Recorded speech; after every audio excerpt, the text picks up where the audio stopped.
Well, good morning, good evening, good afternoon, and hello, everyone. Thank you for joining us here back at Speed Gaming for the continuation of Week 3 of our Metroid Prime 2 Echoes Mentor and Mentee Tournament. My name is Marion, and I'll be your host for today's lovely race. And joining me in the booth, we have Op82 on our tracking team. You'll see Op constantly throughout all of our races with Randomizer. She does a fantastic job making sure our information is set. So many thanks to Op for doing a fantastic job. Well, let's go and get right down into it, shall we? On today's docket in the left corner, we've got the one and only m4RKERSM4SK, with Bra Incorporated as our mentor. And in the right corner, we have the lovely Avvina, with catHuman as their mentor. So, Mentor and Mentee Tournament.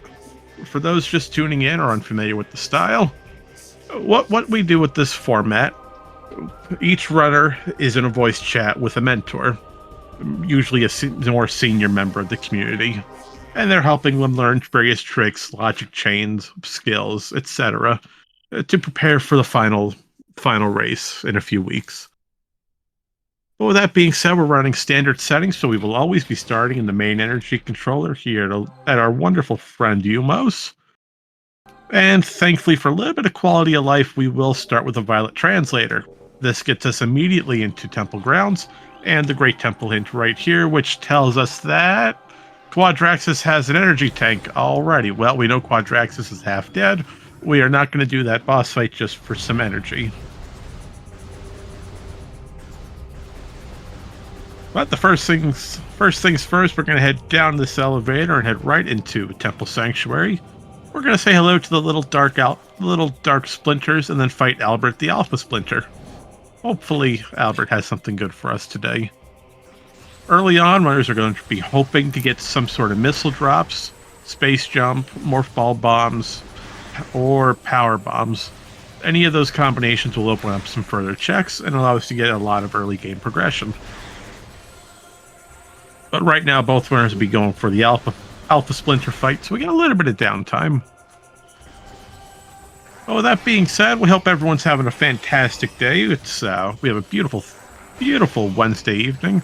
Today's Thursday. We have a lovely Thursday evening.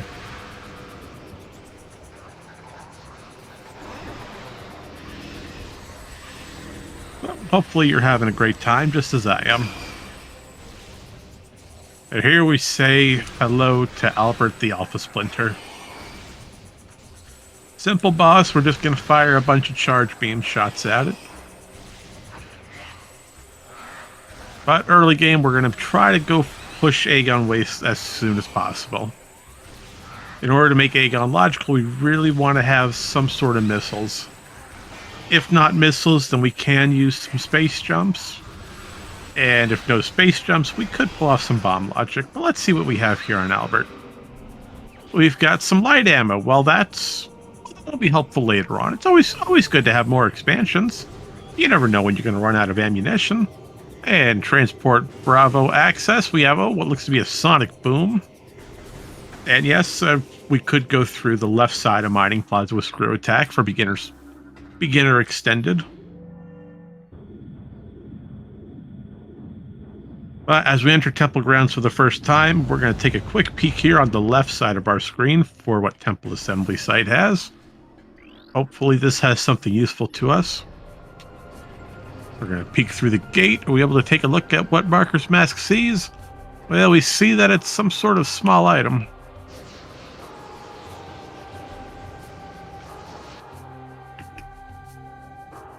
Probably a missile expansion, and if that's missiles, that would give us the ability to use them, although not logically, unless that's missile launcher. But no, it doesn't appears to be more yellow than orange.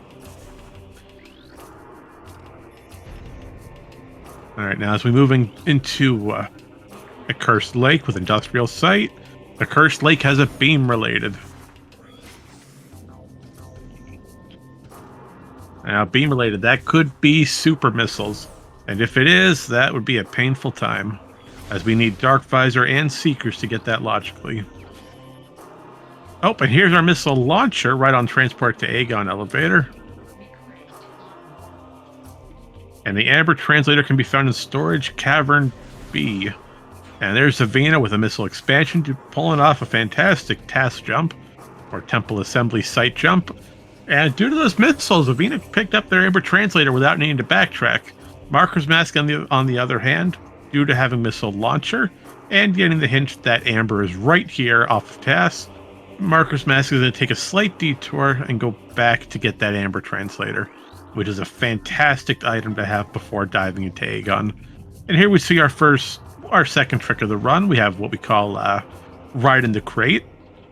If we perform a slope jump on top of this large industrial crate, and then scan the pedestal to move the crate with the cutscene, as the game will consider Samus to still be on top of that crate. So while that crate's moving through the cutscene, we're moving with it. This skips the requirements for lowering the missile bridge and taking a couple second detour. We don't want to lose time. We're here to save time. And Avvina pulled off task jump earlier. As far as task jump goes, we can perform a slope jump against a pedestal in the center of the room, with a slope jump allowing us to gain extra height and momentum by jumping at an angle. We have just enough height to land on top of the pedestal and use that to jump up towards that missile expansion. But now both runners be diving right into Aegon Waste, and with the benefit of having Amber Translator. This will get us immediate hints here in Mining Plaza and Portal Terminal, as well as access to Sand Cache's item, with the hint here on Mining Station A. So we get a lot of useful information, even before diving into Aegon. This will set our runners up for a late game, hopefully, but it depends on how useful these hints are, as they could be useless, or they could be game-changing. And here's the entire purpose why we needed those missiles, is to lower this one little missile bridge. And Mining Plaza's hint tells us space jump can be found in Aegon. Alright, that's one of the best hints to have. Now, space jump is one of the most utilized items in all of Echoes. It allows us to use screw attack and break the game, and just with space jump we can perform a lot of different movement tricks. So with the hint telling us here it's in Light Aegon, hopefully that's somewhere close by. I wouldn't mind seeing it on Sand Cache, Portal Terminal Access. We could put it on Aegon Temple, on Bomb Guardian. We got a handful of places it could be. Now theoretically it can't be in labs unless we find Light Beam. And even then we would need to have other equipment to make that work, but Mining Station A is our Dark Aegon Temple keys. Fun fact, all three temples, Dark Aegon, Dark Torvus, and Inghive, they all have a guaranteed key hint item. And now that we know that that is a magnetic rail system, with a ball upgrade on Mining Station A, oh, Avvina, you had it and you let go, that is Boost Ball on Mining Station A. Logically locked behind Spider and Bombs. And Power Bombs. Which are, hey, look at that. Power Bombs right on Sand Cache the second we say something about it.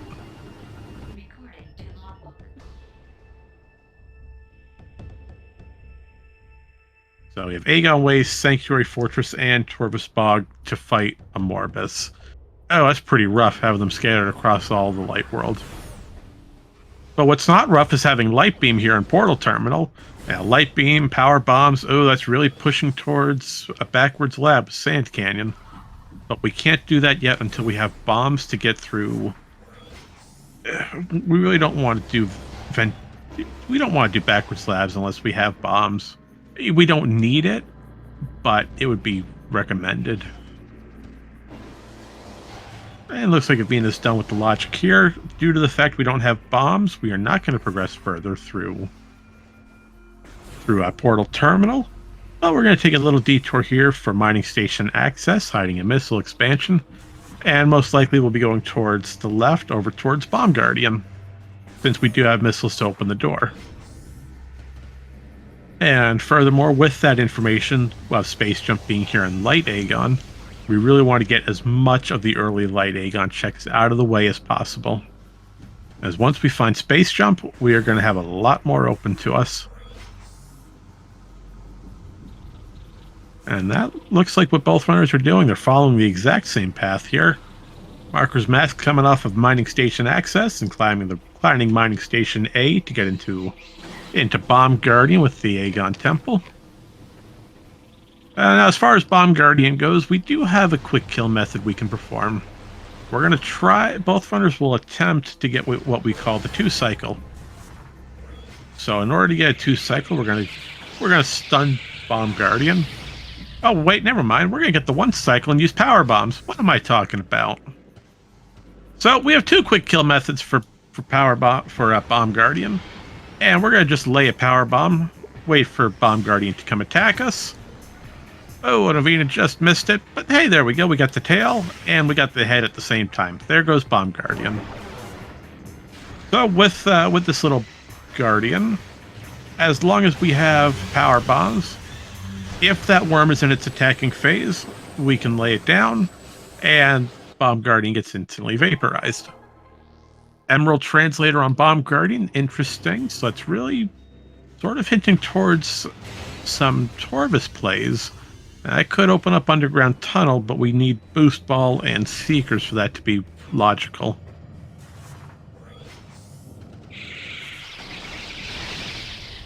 And due to no bombs, we will not be progressing into Aisha to get Aegon's energy controller.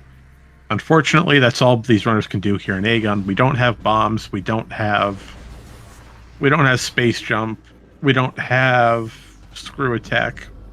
And we don't have dark beam. So labs is not the right answer. The good thing is we do have the hive chamber loop open to us.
There we go. Sorry, I had a little bit of a mic issue on my end. I apologize for the silence.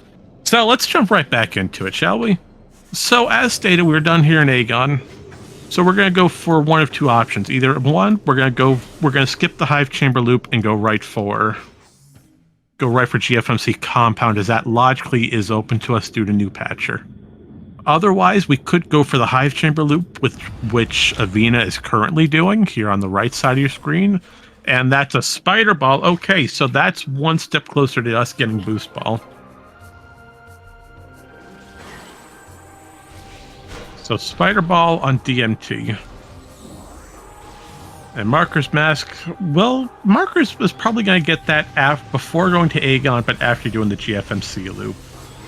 And real quick, I see our wonderful tracker off did point this fact out. Number 1, Avvina's audio is muted. The reason for that is it is classified as unstable. There's some background noise and other issues with Avvina's audio. We're not able to play it on the restream. Number 2, you see a link posted in the chat. That link is for the tracking document. Now, Off will be continuously updating that throughout the duration of today's race. That document will have every information that we come across. All of our translator hints, STK hints, red key locations, item locations, anything and everything information and item-wise will be on that document. So another round of applause for Op for keeping up with that today. Greatly appreciate all her work. So I forgot to mention before we started, but runner's agreements. The only runner's agreement we have is that we're on New Patcher. And we'll get into what New Patcher changes in just a little bit. But for now, we're going to take a look over at Marker's Mask on the left side of your screen as he attempts to perform GFMC's crate dupe, or crate duplication. And he successfully pulls it off, and we see, oh, hello, Dark Beam, we are totally going to dupe that. We're going to get ourselves double Dark Beam ammo.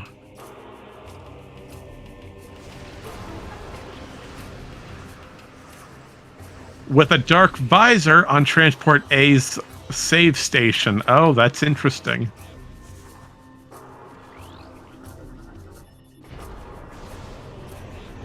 Okay, so we know where Dark Visor, Spider Ball, Light Beam, Dark Beam, and Power Bombs are. Interesting combination.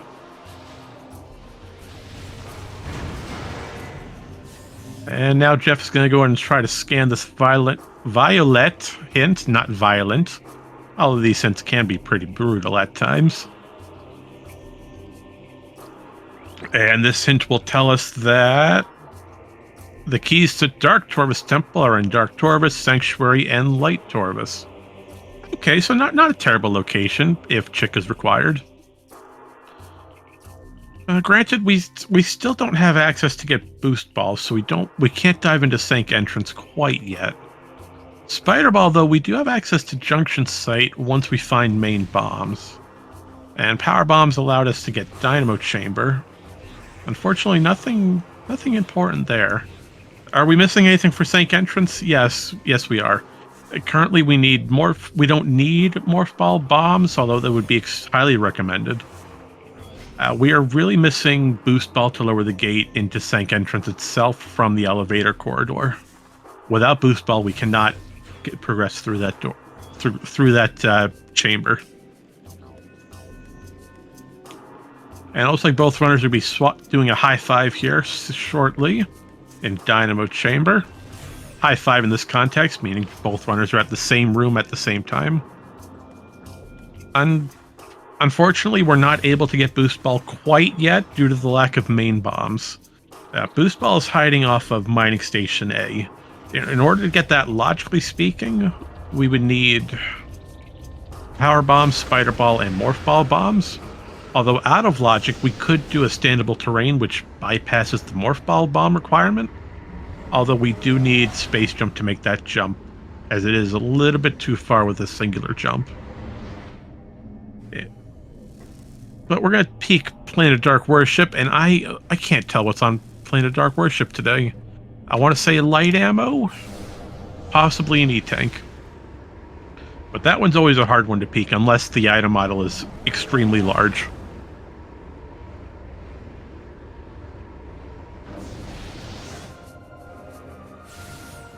Okay, so now that we have Light Beam and Dark Beam, with Light Beam being found here on Light Beam, and Dark Beam. Well, we got both beams. That'll set us up for backwards labs. Avvina also pulling off the item duplication. And as previously mentioned, Marker's Mask is going for the Dark Missile Trooper, or DMT loop, for the Hive Chamber section. Thanks to us having Violet Translator, we have the ability to lower these gates and actually go fight DMT.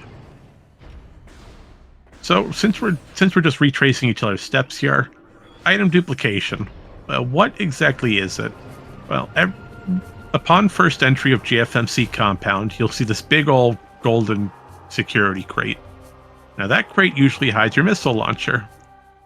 Now normally you're not supposed to be able to get that crate before the cutscene plays. So what we do in vanilla, we take the right path, start the cutscene to see what happened with the troopers, and then get the crate for missiles. Upon entering this room for the first time, that crate item will always be inside. We can get that without triggering the cutscene. So if we manage to do a slope jump where the missile door is to lead to Transport A, we can do a slope jump, land on top of that little platform, and just go right into the crate. Due to the cutscene trigger being so small, it's only between the floor of the platform and the nearest wall.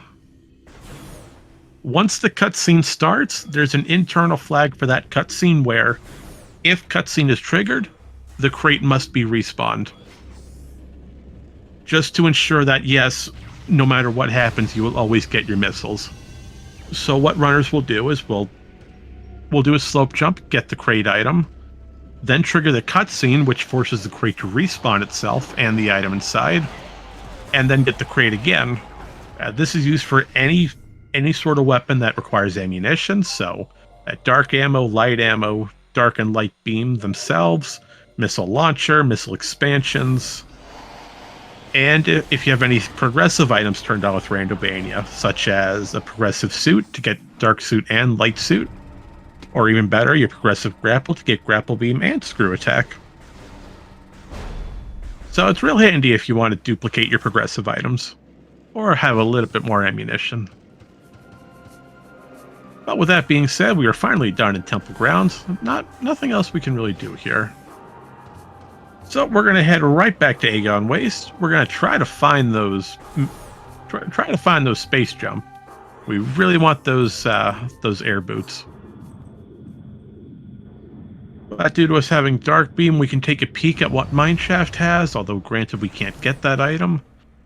And we can go into Sand Canyon due to Light Beam, and go right into Main Reactor, do backwards labs, defeat Dark Samus, get Storage D, enter Command Center, and progress through labs itself. Granted, we won't be able to get bioenergy production due to lack of bombs, but we will have the ability to peek at least 3 to 4 items.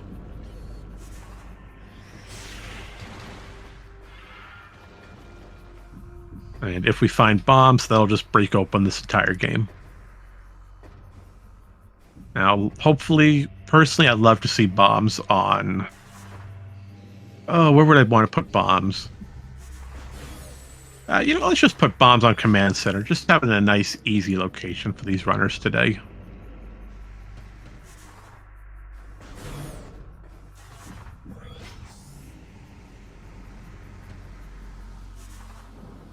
But let's see, what is Marker's Mask going to do here? Avvina hot on the trail. Just coming out of Mining Plaza as we progress forward into Aegon Labs. Now, unfortunately, we can't go through labs through the main entrance. We do have to take the back door through Sand Canyon.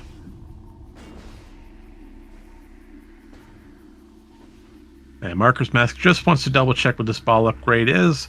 We confirmed that it's a boost ball.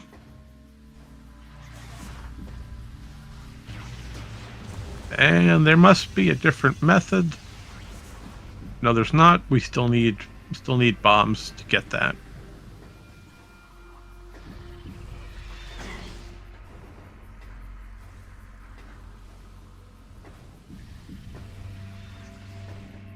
At least I'm fairly certain, unless there's a movement we can do.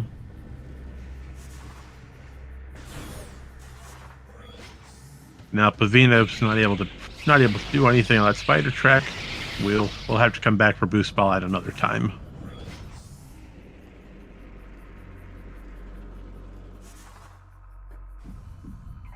What was Bomb Guardian? Bomb Guardian was Emerald Translator.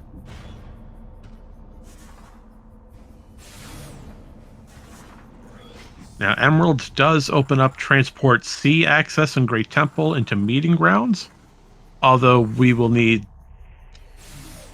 we would preferably want supers before going that direction, although it's not required.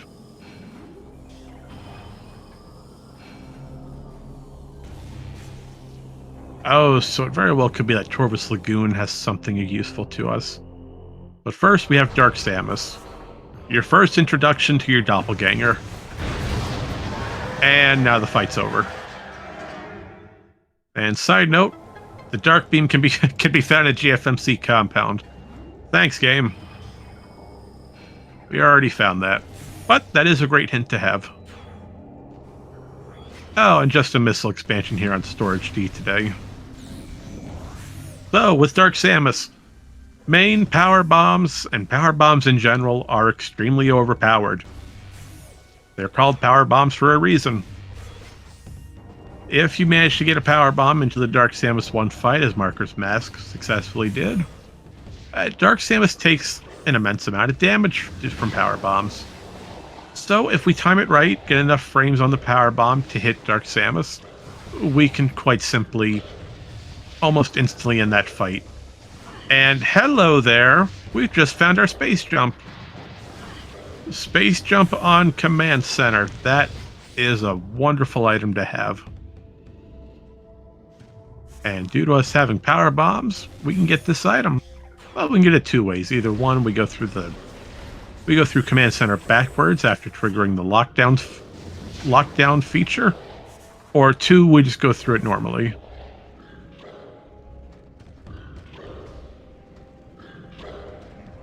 Nope, and we are not triggering lockdown. There must... Interesting. But here we go, space jump on Command Center.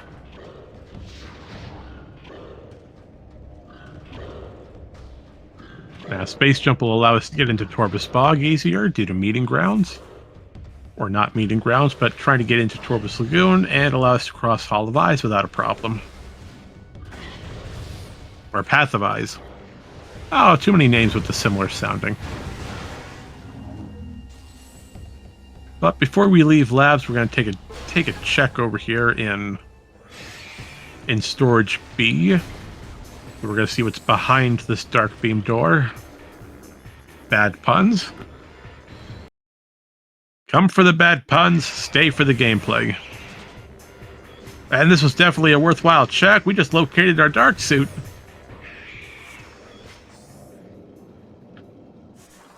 Dark suit on storage B. We will definitely take a suit this early on, especially due to us having only one E-tank. Avvina pulling off the same quick kill method with power bombs against Dark Samus 1. All for a missile expansion, but hey, this also allows us to get main reactors item. Granted, we do preferably want space jump to get this. And, well, we would need Screw Attack, or we need Spider Ball and Boost Ball. So main reactor we're not able to get, but we can't see what's in Dark Oasis today, which tells us... Dark Oasis has a Morph Ball related upgrade.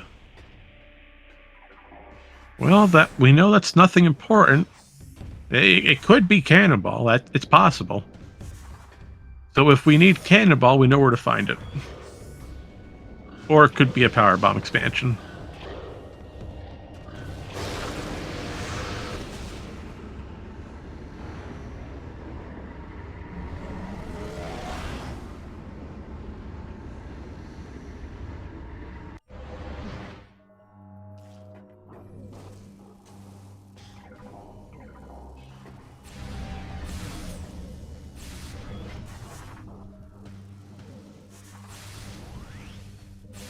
Multiplayer items are not hinted. No, they're not hinted in this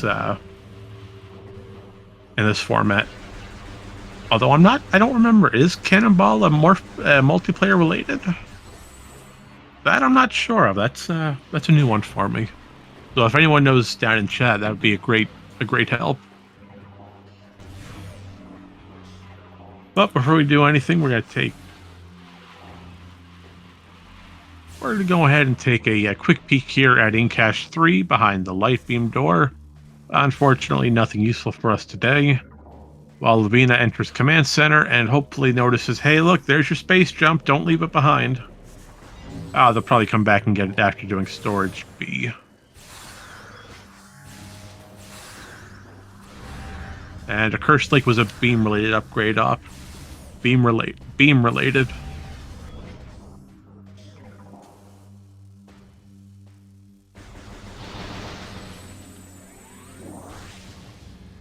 Alright, so now we're going to go over to Battleground.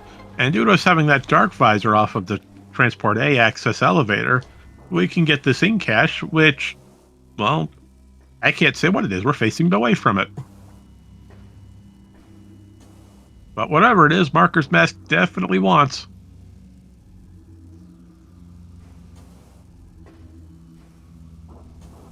So we're going to keep jumping along using Dark Visor to find these invisible platforms stuck in different dimensions.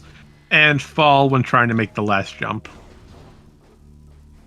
So close, but yet so far. Oh, I hate when that happens. You just done a good puzzle, and then the last bit of the puzzle, you screw it up. Oh, I hate when that happens. Alright, so what's here? We have a missile. Do we have a suit? Do we have something golden hiding here? Wait for the platform to come all the way down. And we see that it is indeed a cheese... Oh, that's morph ball bombs. Okay, that's not a cheeseburger. That's a that's a morph ball bomb in Battleground. That's a terrible location for it.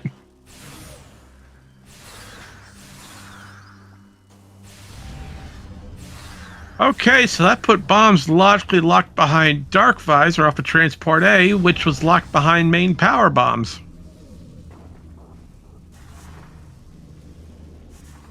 Well, it was definitely worth the time coming here to check the Dark Labs play. And now that we have bombs, we've got a lot open to us. And I would say, due to us having Emerald, it would be wise for Marker's Mask to start making... We have two different plays we can make right now, at least on Marker's side. While Avvina continues to follow the same steps, picking up the suit here on Storage B, and hopefully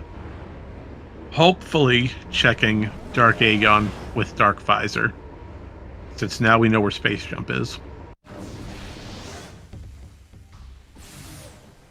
But with Marker's Mask having Spider Ball, Bombs, and eventually Boost Ball, that Boost Ball is going to give us an additional play.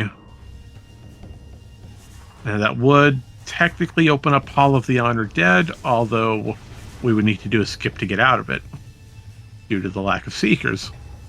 But important note, we have our first Sky Temple key hiding here in Main Reactor. Marker's Mask performing a great job of just riding the outside of the puzzle instead of doing the full puzzle. No, due to the lack of Boost Ball, this is the only method we have to get this.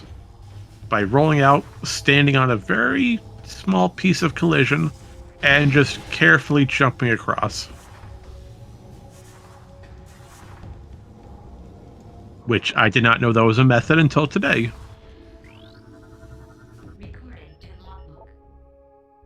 And again, Dark Oasis with a Morph Ball upgrade. But I would say it's safe for Mark to go for what we call Spider's Treasure. And then after Spider's Treasure, if we find Seekers, we could go for an Underground Tunnel play. But that's only if we find Seekers or Screw Attack. If not, then it'd probably be best to go for Torvus Lagoon and enter Torvus Bog the main way to start doing some hint cleanup and some item locations. But first things first is going for Spider's Treasure. Spider's Treasure is a collection of 3 items, all within the Spider side elevator of the Sanctuary Fortress. These 3 rooms refer to the following. We'll have Hall of Combat Mastery, Polling Chamber, and Hazing Cliff. So we're going to check these 3 locations, see if they have anything useful for us. And due to the fact we have Spider Ball, Power Bombs, and a suit, this puts everything in logic. While Avvina goes and destroys this ink cache and realizes, hey look, there's your Morph Ball bombs. Alright, Hall of Combat Mastery, we got a missile expansion. Alright, time to go to the Ying Hive. And we're going to check Hazing Cliff, followed by Culling Chamber.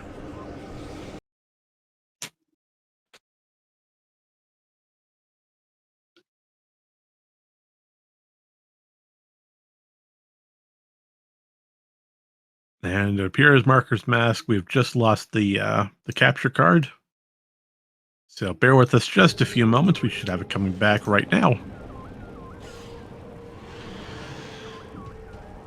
And it appears Culling Chamber today has our Annihilator Beam. Well, that's a classic location for it. We'll most certainly grab this Annihilator Beam. It could be useful later on. And now we're going to turn around and see what Hazing Cliff has. Granted, we're down to only 50 health, but due to Dark Suit, we've got plenty of time to get there and back. Especially due to that red energy, which gave us an extra 30.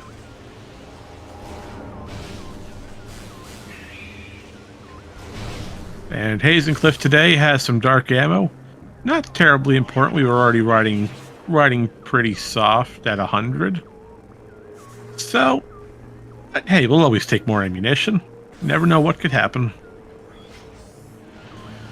And just at that same time, Avvina's coming back off of the Dark Aegon play, locating their Morph Ball bombs, space jump. So they'll be coming right along the path. Now it's up to Avvina and catHuman. What did they decide to do? Do they go for Spider's Treasure? Or do they go for something else? Well, it appears they're going to go take a peek here at sand processing.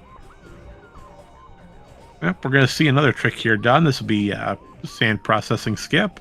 Normally we would need boost ball for this, but we don't currently have that.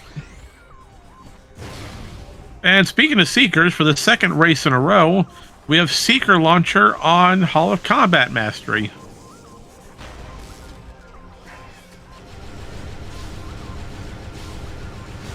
But unlike the previous race with Jeff Gaines, we're not forced to do the entire puzzle. We can just get this Seeker Launcher with a well-timed jump onto the spider track. So 2 different skips were done here. Well, one done, one's being attempted. So with Marker's Mask, due to the fact we have space jump and spider ball, if we jump at the spider track and get what we call an instant morph, where the morphing cutscene is skipped due to an obstruction with the camera, we can hold the spider ball button, which is the right trigger. We can hold that button, flip onto the spider track, and just roll into the end of the puzzle.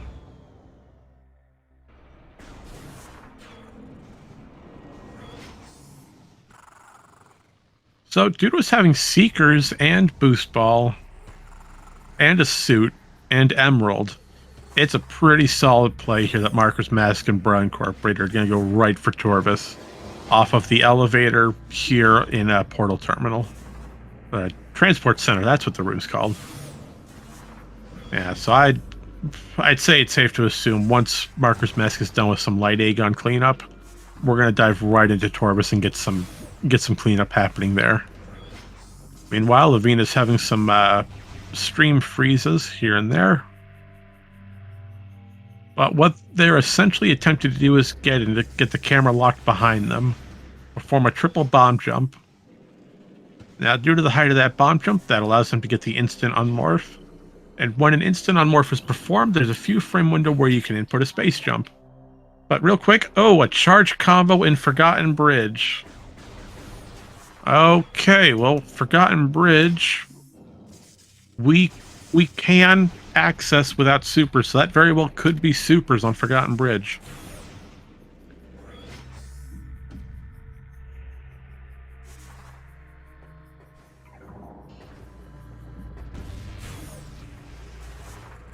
But let's see what's hiding here on Mineshaft. We got a missile expansion. Okay, we're not going to worry about that right now. But first, we're going to try to get this Seeker door. I would agree with you, Amagini. It's heavily pushing towards the fact Super's being on Forgotten Bridge. We saw Sonic Boom already. That was over in Great Temple. I believe that was Sonic Boom at least. So we're still missing Dark Burst and Sunburst, but I highly doubt they would be hinted.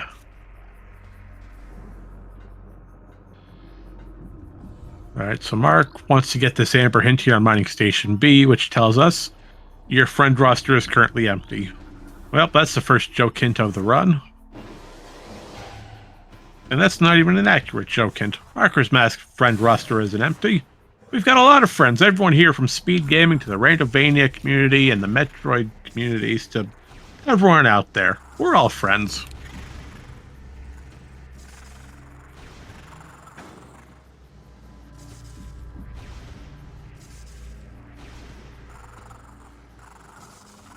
Alright, so I cannot confirm if Avvina actually pulled off sand processing. It doesn't appear their items have majorly changed.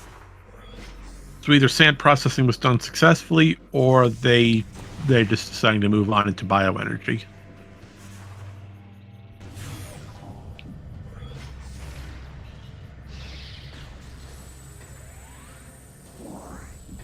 On the flip side, Marker's Mask is just about to get their boost ball here on Mining Station A. We finally have the Morph Ball bombs to properly acquire this item.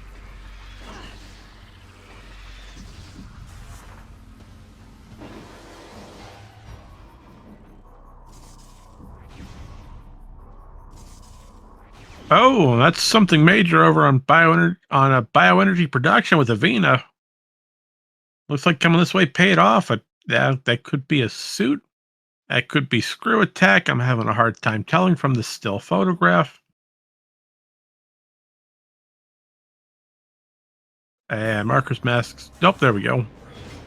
Looked like a suit. Yeah, I'd agree with you on that up. It looked bright.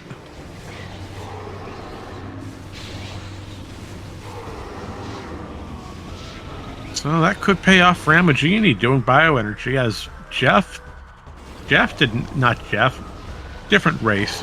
Marker's Mask has not gone to bioenergy yet. They haven't done that section of labs. They just did the first few with Command Center and the storage caverns.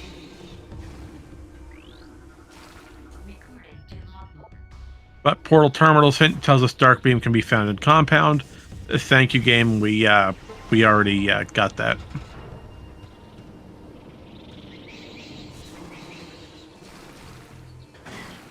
Well, but I completely forgot. Before we even think about going to Torvus Bog, we gotta do the Jump Guardian loop here in early Dark Aegon.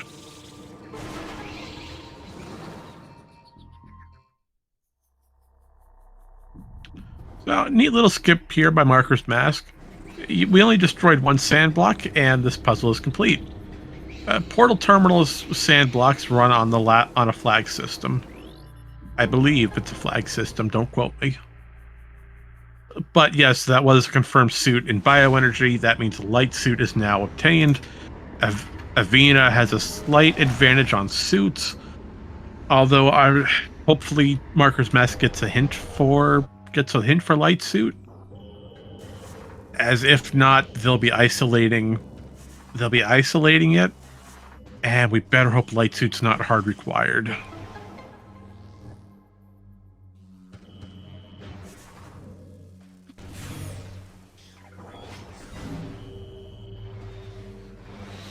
Oh, okay, well, that's actually some great information to have. We have a gravity boost on Crossroads.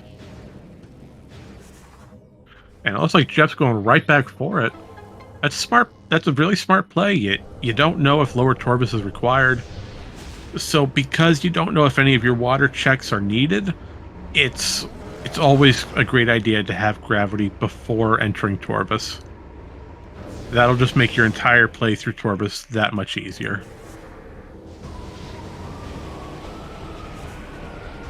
But while Avvina continues through Feeding Pit, well, we can see that Feeding Pit has a power bomb expansion. Well, it's good to get these light suit checks out of the way. Clear out as much as you can while you have the access to it. And Jeff's going right for Crossroad to get, not Jeff, Marker's Mask. I keep making that mistake. Oh boy, I need to get my notes set. I apologize to everyone listening. Jeff is not currently present with us during this race. Jeff was on the SpeedGaming technical crew to set up today's race. So many thanks to Jeff and SpeedGaming for preparing these events for us, while I attempt to get these names right.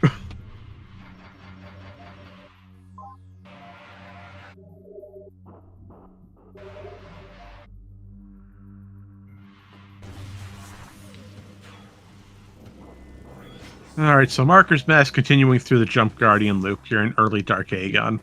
The next check on the list is Ink Cache 4. We really don't want to isolate it ever, as there's never a good time to route it back in. Granted, it was only a power bomb expansion, but that's okay. You know, power bomb expansions are good to have. And everyone say hello to our friend, the Lightbringer. Yeah, this is the only time that we get to see him. Oh, look at that! Marker's Mask's trying to light beam at the Lightbringer to make it all shiny and happy. Yeah, see, that's a quality runner right there. Granted, all the runners are of quality, but hey, you gotta show that Lightbringer some love every now and then.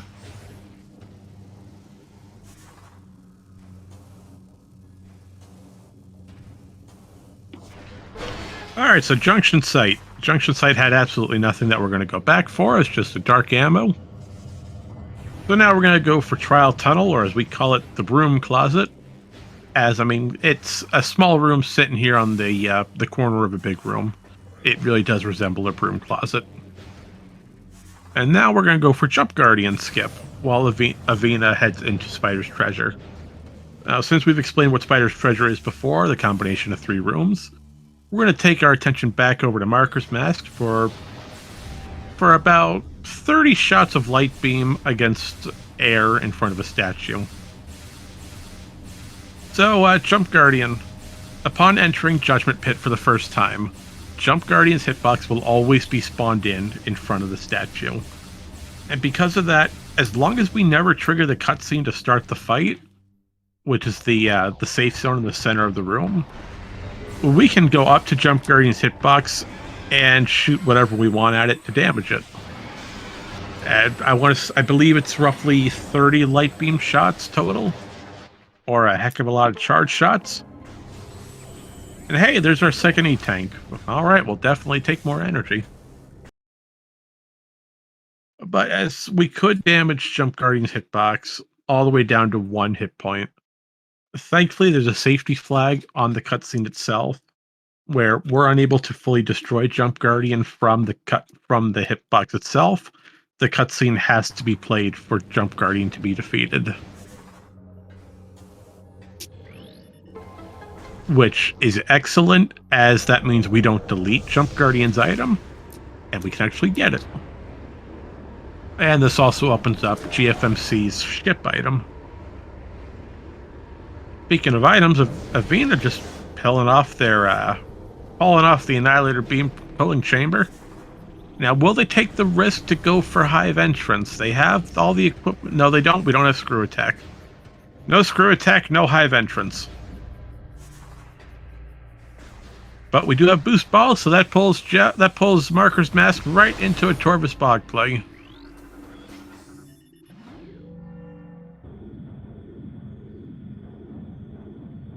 With the section of Torvus that Marker's Mask is entering, we'll be going right for Underground Tunnel into a hint and an item.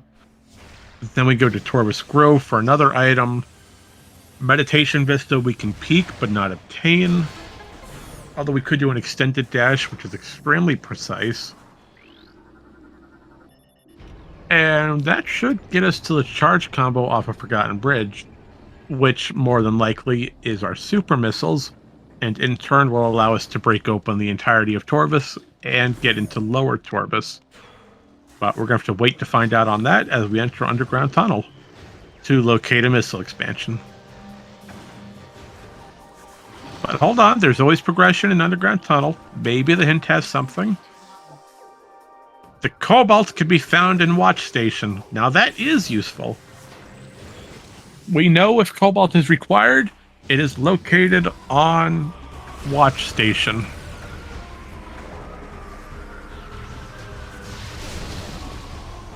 And yes, Ammo Genie, once we have super missiles, we have enough energy and equipment to make it to get STK hints. That's a great point that you made. Oh yeah, with the equipment of super missiles, seeker missiles, space jump, and having a dark suit with 2 E-Tanks, Marker's Mask is in a prime position to go right through Torvus Lagoon, lower the Amber Gate off of Hall of Eyes, or Path of Eyes, and go right for Sky Temple grounds to get STK hints. Now, Avvina is pulling slightly behind, I'd say just by about 3 minutes. But they are still extremely close to Marker's Mask. Yeah, this is anybody's race at this point. Do we need screw attack? To get STK hints? Oh, no. No, I can't see any room where screw attack be required for hints.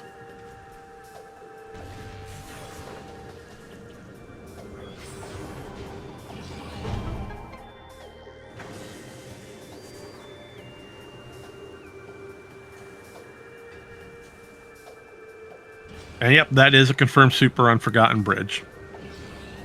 Now, for Forgotten Bridge, we don't have screw attack to make it over without transitioning the bridge. So we have two options here. Either A, a scan dash, or B, we move the bridge physically. Looks like Marker's Mask is going to get the scan dash for an extended dash and first try. Hey, great job by Marker's Mask doing that first try. So with the scan dash, what I'm not the best at explaining this as I've never really performed it myself. But in theory, we locked onto a scan point that was in the distance so that we have a lock-on point to act as a pivot. And then we hit our dash button. We can tap the B button, let go of L at the right time, and that will carry our sideways momentum into a straight line to fly across the room. Somebody please correct me if that was wrong. Alrighty, so continuing on, Avvina has currently, we got a seeker door here. This tells us we're in mining station B. We're about to get another amber hint, as well as get the item knowledge that mining station B has absolutely nothing for us. Marker's Mask is still going through a abandoned work site. This will push us right into Torvus Lagoon as we attempt to get Marker's Mask's feedback.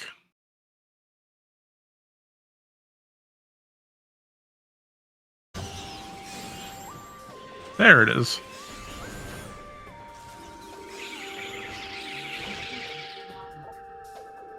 Oh, the screw attack can be found in Torvus Temple access.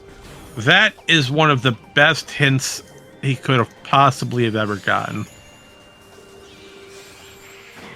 So a hinted screw attack here in Torvus Temple with the temple access with the precise room.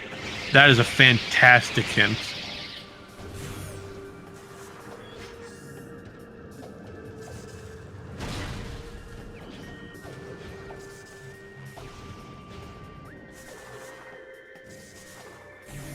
Alrighty, so now that we have screw attack, we're even in a better position to go for STK hints. Avvina, meanwhile, is doing a little bit more Aegon cleanup. They really don't want to leave anything behind. And that'll help them out due to Aegon Energy Controller having the hint for Forgotten Bridge charge combo.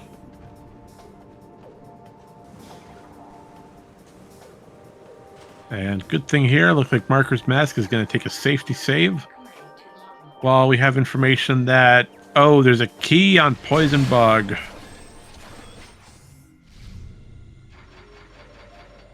Oh, if that key is an STK, Marker's Mask really needs to either A, try to get some full clearing of Aegon done, or B, definitely needs to come across a light suit hint. Poison Bog requires light suit to be obtained. And that Aegon key was in... I believe that was Hall of... No, not Hall of Eyes. Was it Hall of... No, it's either Hall of Eyes or Path of Roots. I believe it was Path of Roots.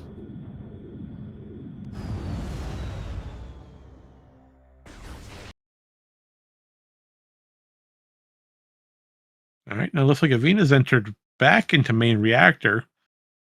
That's a smart idea, going back for the boost ball. Now come on over here to get your STK. You don't want to leave it unobtained. As trying to route back in Aegon Labs after you've already done practically a full clear of it. Yeah, that's a hard thing to do. Alright, so Path of Eyes, Amorbus has a missile expansion. So we know Amorbus is half defeated. And I don't believe Mining Plaza had anything useful for us. We did not see anything glowy behind Mining Plaza's gate. Oh, looks like Marker's Mask taking a slight detour here to Meeting Grounds to get the Violet Translator hint.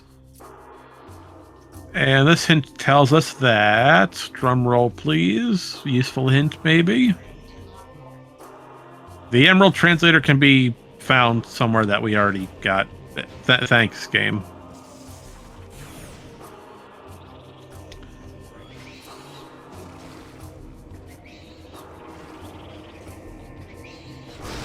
And once again, for those in chat, you'll notice a link posted by our wonderful tracker, Op82. That link takes you to the Google document for today's race as a manual tracker. If you'd like to know any previous information, item locations, translator hints, any sort of question on as far as information goes, that document will have it. And it'll be continuously updated throughout the entirety of today's race. And good news for Marker's Mask, War Ritual Grounds is not required. So we do not need to go out of our way to find Echo. Yet. I do say yet because we've got 8 keys left to find, and they could be in over 100 different locations.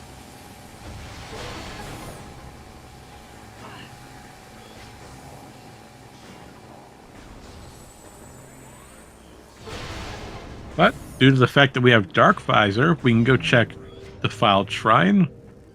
Does Defiled Shrine have anything of importance to us today? It does not. No, that is just a missile expansion. Alright, folks, it's time to get your keyboards ready, get your pens and paper set. We're about to go get our Sky Temple key hints. And if you like, you could post your recommendations on where you'd like to see a key today. Personally, I'm always a fan of having a key on Alpha Blog, since we don't get to go down there too often. But for today, your STK locations are as followed. We have Main Gyro Chamber,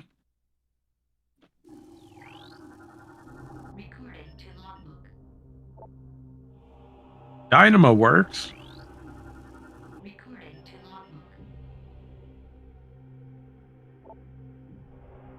Dark Aegon in Cache 2, that's Sonic Boom Room. Dark Torvus Arena, ooh, we could have a Boost Guardian. Dark Torvus Cache A. Sanctuary Vault, ooh, that's a nasty one. Dark Torvus Arena again, so that is required. Ing Reliquary, oh no! Oh, just when you thought it couldn't get worse. Ing Reliquary is Ing Reliquy. And that was a bad pun, and I am not sorry for that one. Your STKs are posted below. So, real quick, while we have a little bit of time to go over STKs while Avvina goes into Hall of Honor Dead after cleaning up Aegon Wastes.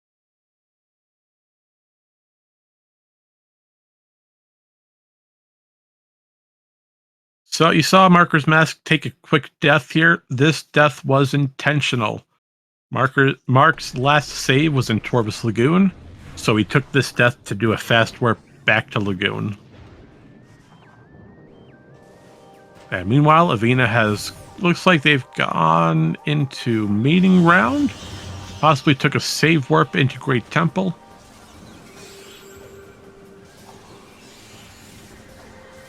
And the hint for Defiled Shrine having a missile related.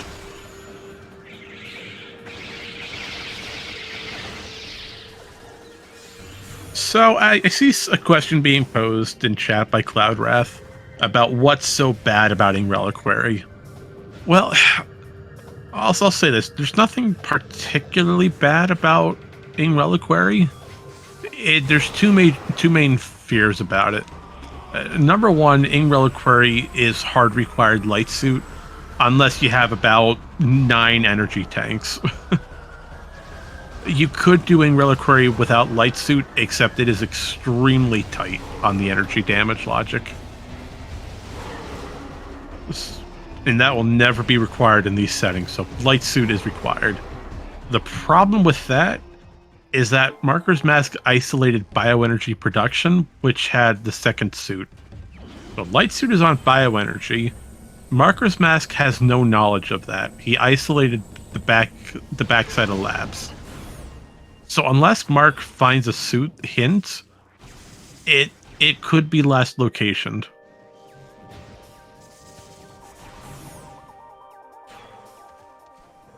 And just another note for Ing Reliquary, it just takes a little too long to get to. You don't ever want to see Ing Reliquary. It takes like way too many rooms to go through. And Tumos is defeated, meaning we do not need to fight Quadraxis today at all, which is great news. Great news for our runners. So going over SDKs currently, main reactor is a freebie. That's the one both runners got over after defeating Dark Samus. Then we have main gyro chamber, which requires Echo Visor. Dynamo Works, we can get that, although that does require Cobalt. Dynamo Works has 2 items on it. One on Spider Guardian itself, the second one on the spider exit. After you get Spider Ball, you take the exit pipe to go back into Dynamo Works itself. Now, that tunnel does have an item, so hopefully it's on that one. If not, we do need Cobalt to logically enter Dynamo Chamber for Spider Guardian itself. And we had the information that Cobalt's on Watch Station, so it's not terrible. In Cache 2 is Sonic Boom Room. We just need Annihilator Beam for that, which we have. Dark Torvus Arena has 2 items, which we have everything we need for it. Cache A is locked by Seekers, which we have. Sanctuary Vault is locked by Boost Ball, which we have, thankfully. And Ing Reliquary is Light Suit. Now, we really want that... Avvina really wants that Screw Attack, though, from Torvus to make Vault a lot easier. But with what they're currently doing and going through Hall of Eyes here, or Path of Eyes, by going through this room, this is really heavily hinting at Avvina going for Torvus Lagoon.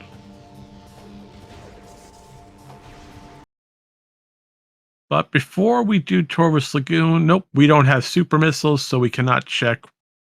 We cannot check Wind Chamber Gateway before entering. Okay, so as far as required items that we need, it's time for the 1 hour rundown, folks. So, your 1 hour rundown on the left with Marker's Mask and Bra Incorporated. They are currently, as far as majors go, they need Echo and they need Light Suit. Without Echo and Light Suit, we cannot get all of our keys. At Cobalt, we could theoretically skip, although that's a bit risky because if it's Spider Guardian itself, we'd either need to do a multi-room out of bounds or get Cobalt itself. With Avvina and catHuman, they're currently missing Supers, Echo, and Screw Attack. The positive that Avvina has and Marker's Mask does not is due to already having Light Suit before entering Torvus. This will allow us to get actually nothing. That just tells us with our Dark Logic. But that allows Avvina to get Ing Reliquary without having to make a detour.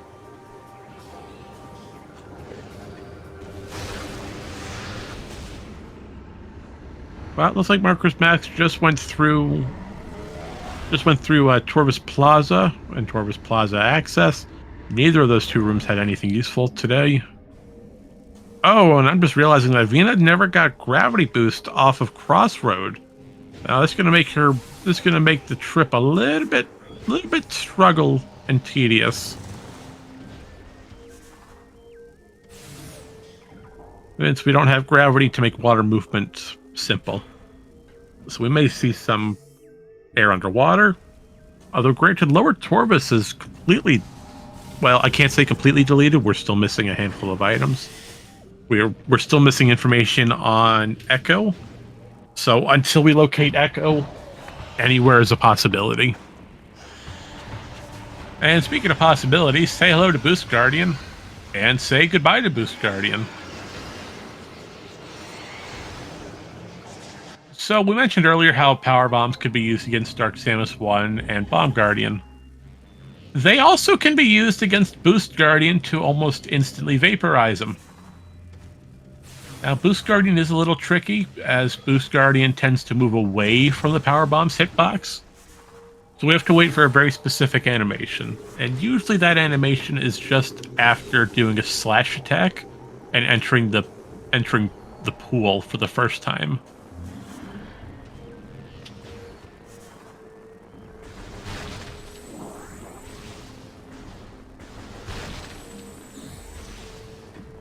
And as Marker's Mask enters Putrid Alcove, this is a good time to remind everyone to please stay hydrated. Remember to drink water and stay hydrated. Alright, Putrid Alcove is nothing. We're not going to waste a power bomb on getting it. But Cache we definitely will get. We had the Seekers for it. We're going to open up this door and hello, STK. While Avvina says hello to Super Missiles. So, that means Avvina has everything they need to go get STK hints.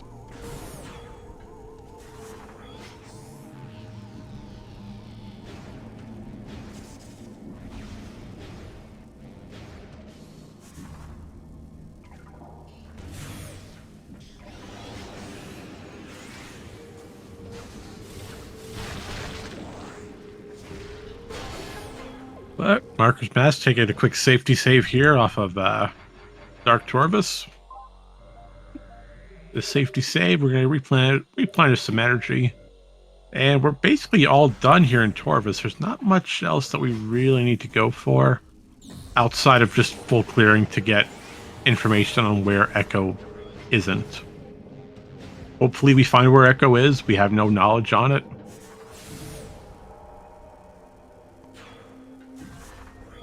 And because we have no knowledge, we're just going to start checking as many areas as possible.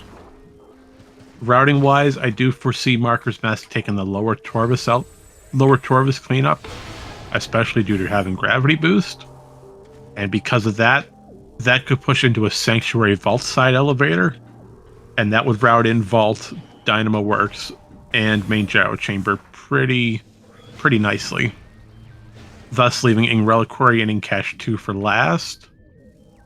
Although with that being said, with Ing Cache 2, hopefully if Marker's Mask goes for Ing Cache 2, he'll do Bioenergy as well to get Light Suit.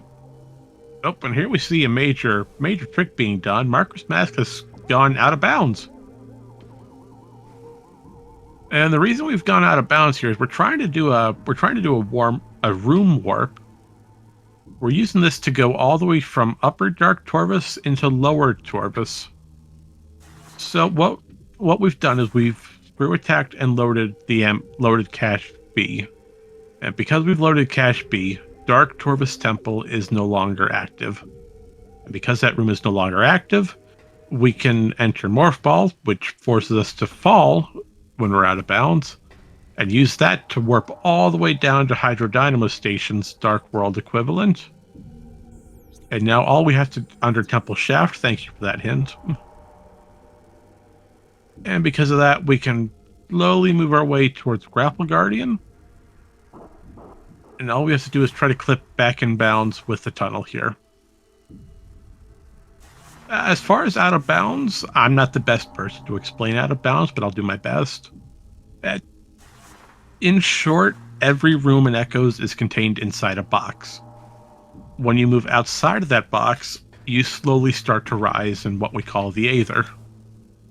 So by continuously moving out of bounds and in bounds of that Aether box, we're able to jump and move around with very limited room for messing up.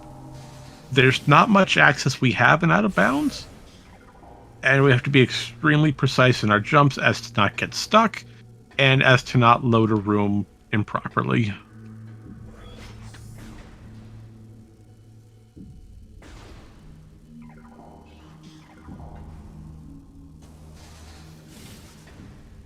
So with Marker's Mask hiding into lower Dark Torbus, this will hopefully go for some cleanup and lead right into a Sanctuary Fortress play. Avvina, on the other hand, has taken a save warp out of Torbus. They've used that save warp to go into Great Temple, using this for meeting grounds, and most likely heading for STK hints.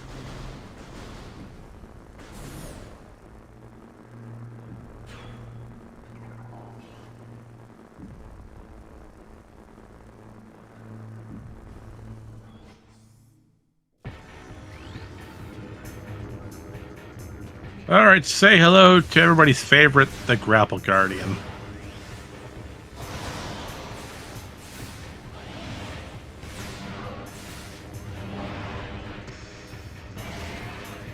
And fun fact, you can't lock on or do anything to Grapple Guardian without having Scan Visor.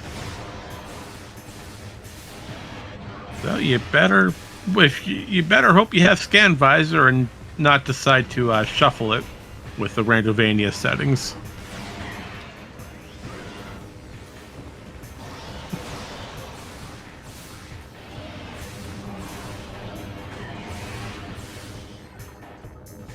But thankfully, charged light ammo does a ton of damage to Grapple Guardian. Oh, and unfortunately, Marker's Mask is out of light ammo, so we are going to have to use a backup strat of just plain Charge Beam.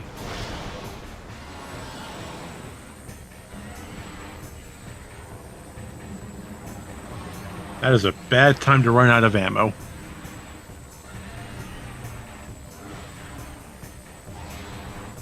And that's even more harsh due to the fact there's an ammo station right off of Dark Torbus Temple.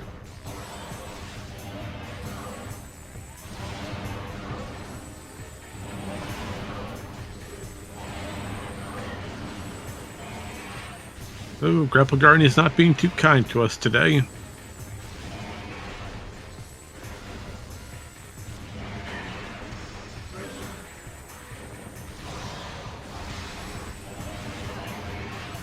Yeah, meanwhile, Avvina's still getting STK hints.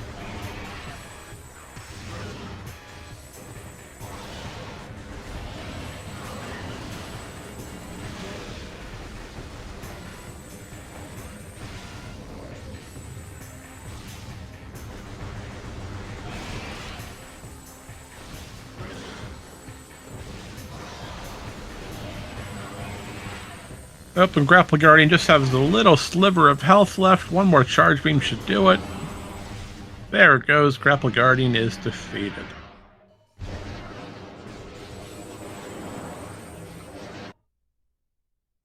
And was it worth it? I would say so. It will always take more energy.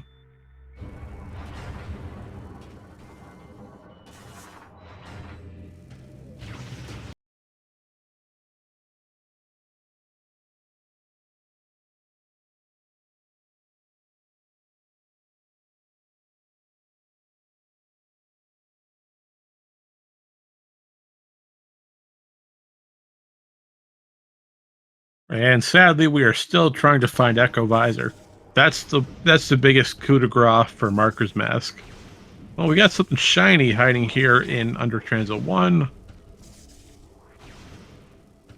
And Marker's Mask, you have taken the wrong path. Go to your right, then left, then right.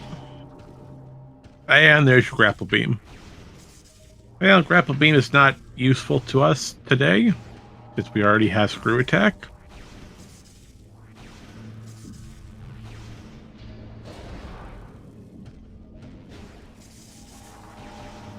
And it looks like Avvina's finally out of the Sky Temple Gateway, and they're going right. Hopefully, I would say, possibly back to Torbus. Now that we have the information for Forgotten Bridge, we know that's a charge combo, and we have the knowledge of STKs that we need to do Dark Torbus Arena, and also get some cleanup done with Cache. But yeah, Torbus would be a really good play for Avvina. Meanwhile, for Marker's Mask, right now the best thing Mark can do in this situation is clean up the areas he has access to, then dive immediately into Sanctuary Fortress and get as many keys as you can. And that involves peeking Dynamo Works tunnel item to see if that has the SDK. Then going for vaults, doing no, I can't do Reliquary quite yet, but we can get Vault and Dynamo Works out of the way. Oh, and Dungeon has a Morphball related upgrade. We are not going to collect that today, as we already have all the Morphball related upgrades that we need. But let's get a hint here at Catacombs, which tells us the Dark Visor can be found in a room that we have already been to. Thank you, game. We appreciate that.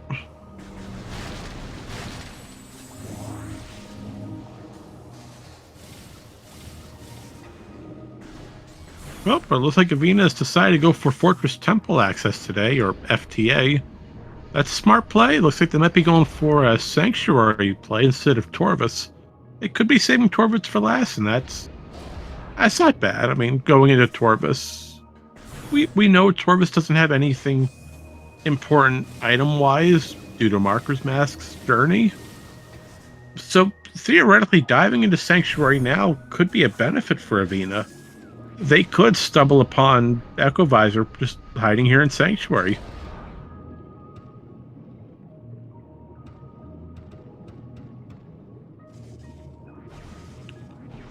But first, we have to check FTA and see if Light Suit check has any. If the Light Suit check has anything, and we turn around and notice it's a big floating cheeseburger.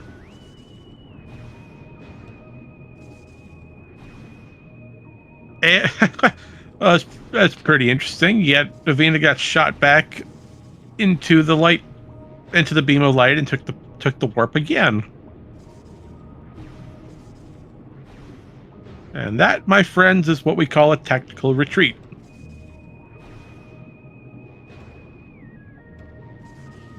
Nope, it does not appear Avvina's going for Sanctuary today. Well, they do have information that Reliquary has a hint. And since they're right here near Phazon grounds, you might as well get it. Reliquary can be troublesome riding in after you've already passed GFMC compound. And alright, so the hint for gravity boost can be found in Lower Torvus. That'll be good for Avvina, but unfortunately, so far it's looking like gravity is not required yet.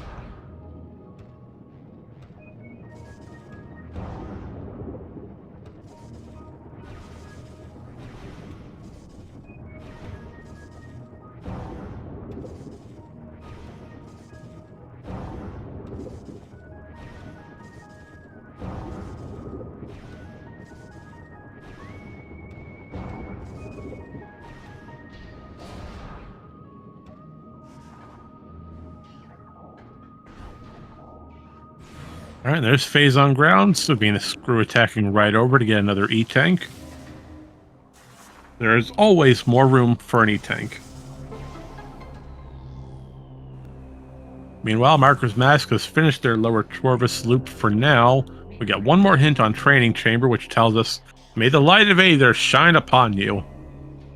Thank you, hint. While your hint is very inspiring to these runners, it does not help us in way of information.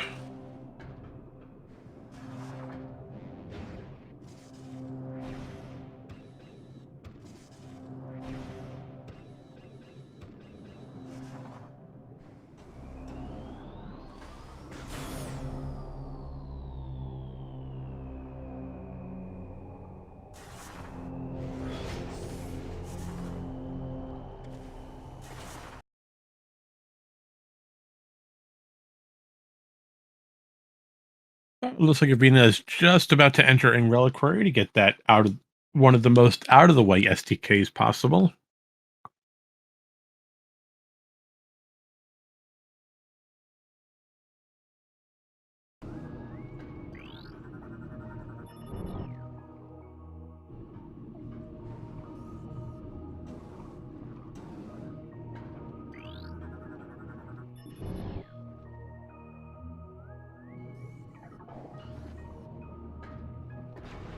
And it looks like Marker's Mask and Braun Incorporated have talked to each other. Marker's Mask was just about to leave Lower Torvus for Sanctuary, and it appears Braun might have reminded him of doing doing the true lower Torvis. And what I mean by true lower Torvis is by going here for Powerbomb Guardian, Under Temple Screw Attack Wall, and Alpha Blog himself.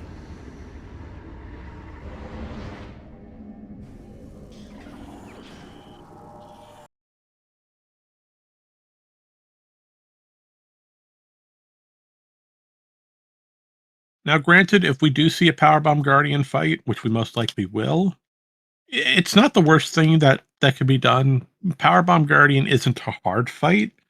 It's not a long fight. It's just tedious if you get bad RNG with the power bombs.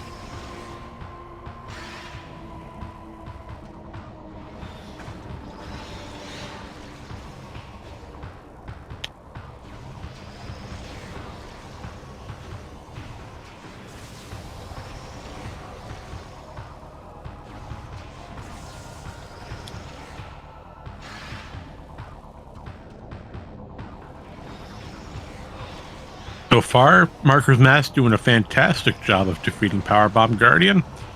Already on this third bomb slot out of 4. So far, RNG has been in his favor.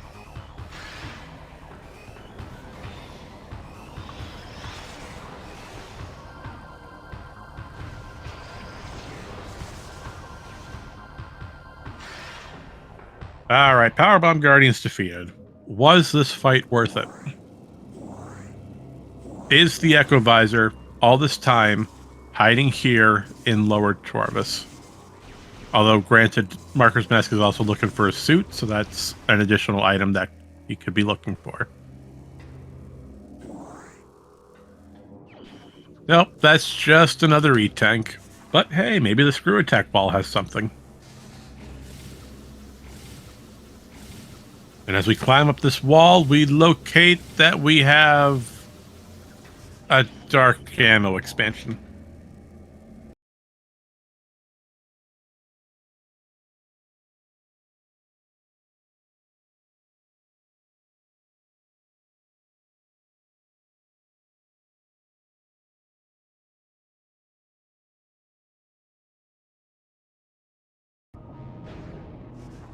All right, well, we have one more place to check while we're here in True Torvis, and that's a missile expansion on Hydro Chamber storage for Alpha Blog.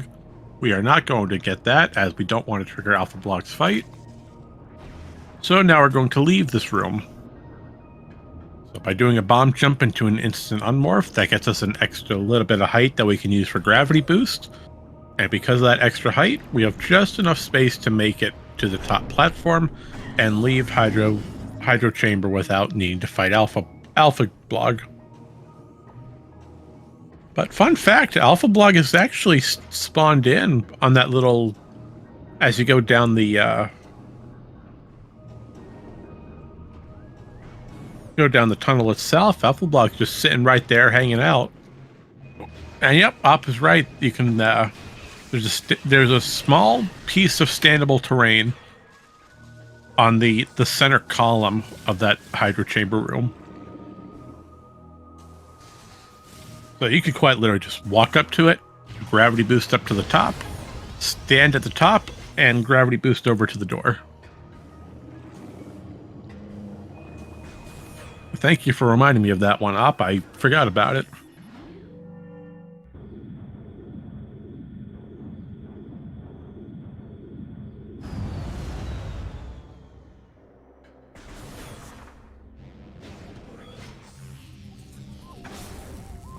And yes, indeed, everyone, it's time to head into Sanctuary Fortress. So, as far as a recap, Marker's Mask is currently looking for a light suit and Echo Visor. He has knowledge on where Cobalt is, but Cobalt, we don't know if it's actually required right now. On the flip side, Avvina is going through Torvis Temple, doing the space pirate battle here, while Avvina is still hunting also for their Echo Visor, and possibly looking for gravity boost to make lower Torvis cleanup a little easier. But right now, both runners are in key cleanup mode, and they're in search mode. They are trying to find that cursed Echo Visor. But with that being said, Chad, it's time for my favorite part of these races. Time to guess that cursed location. On today's list, we are trying to curse the location of Echo Visor. And if I had to put Echo Visor somewhere, I would make it vanilla, have a required Airy. Because nobody checks Airy, it's probably going to be last locationed, and if it's vanilla, we're all going to have a good laugh over it. Yes, it is gross, but it is hilarious.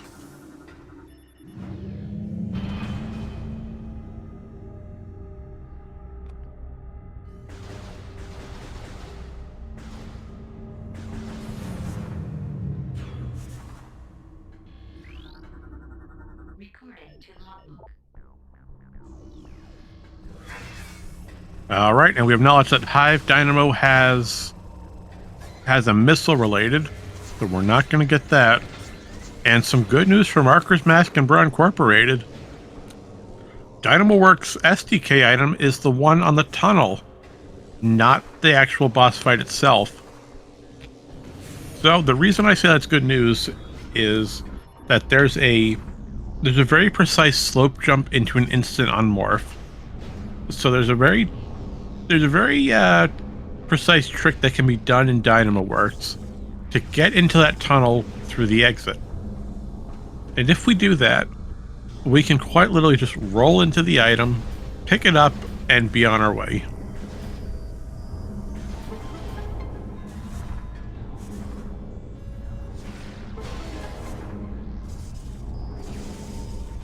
And speaking of being on our way, Avvina also has their screw attack from Torva's Temple access.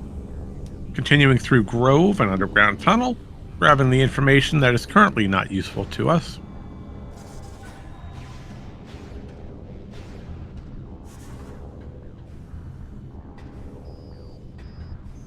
While M4RKERSM4SK goes through main gyro chamber. Now, main gyro chamber we do need Echo Visor for. This is basically the only reason why we need that visor.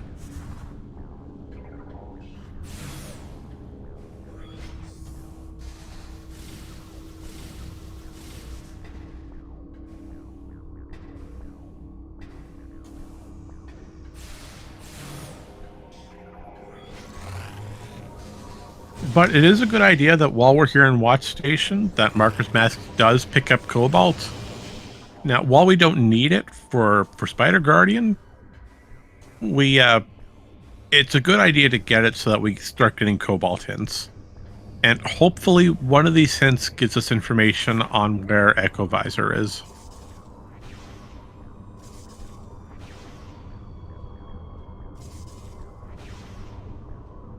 Meanwhile, Avvina's continuing through Torva's Grove, using that handy-dandy boost ball to get up. And they're heading right for Forgotten Bridge to go into what I would assume a Dark Taurus Arena play, and then Cache to get some STKs.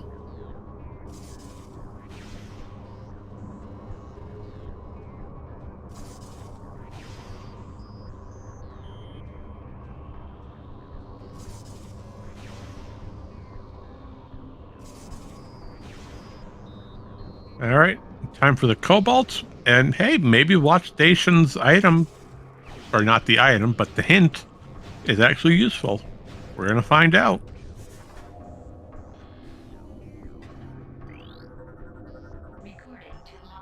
And this tells us that, oh, a major upgrade is in Portal, Access A, and Aegon. Thank you, game. We already got that. That was our light beam.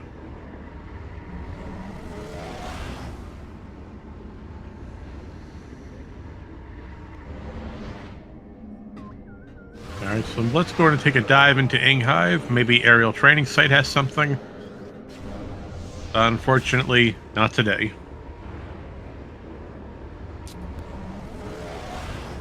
Thankfully, it's quite easy to identify Echo Visor as it's the last odd-looking item model out there. So if it's not that model, we're really not interested in it. Unless it's a suit. Except we in the booth know that, or myself in the booth, up here sitting next to me, and all of you sitting at home in chat, we know where the suit is. Unfortunately, Marker's Mask does not have the information for it.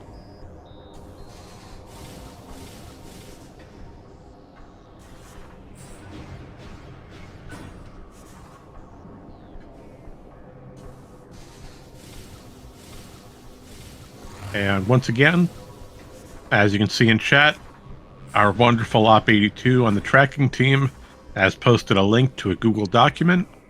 That document link is for the actual race tracker. So if you have any questions on locations or what's been found, or any of the translator hints, all of them are stored in one handy dandy place.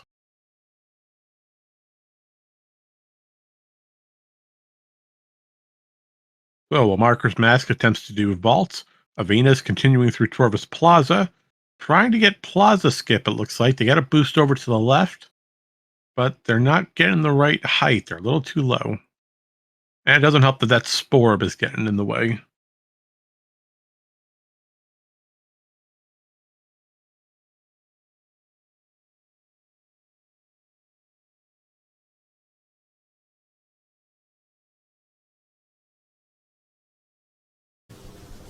Yeah, nope, Pop, you're doing a great job as it is. Don't worry. Yeah, let's get another round of applause for Op. You know, doing a fantastic job keeping track of everything.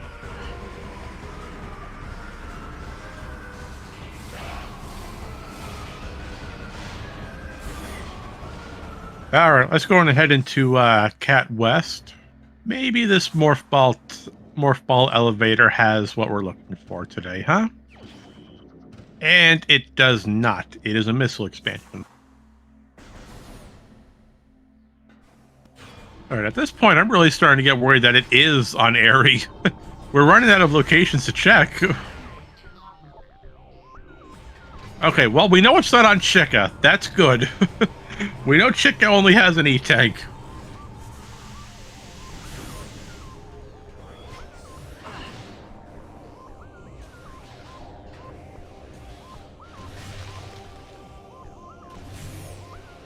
But we still have our good buddy. O'Lear. You know, it could be possible that O'Lear's been hiding the Echo Visor this entire time.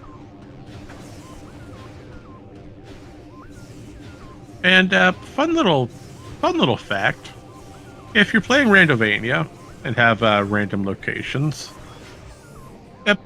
did you know that mini gyro chamber cannot be gone through backwards? Yeah, learn that one the hard way one day.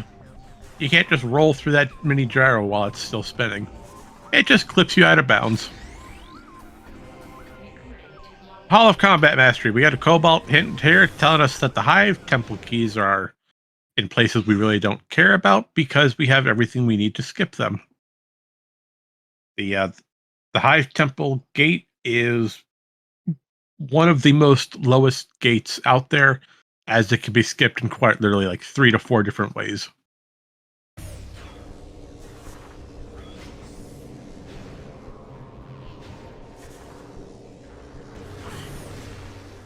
Alright, so Avvina's just finished Dark Torvis Arena.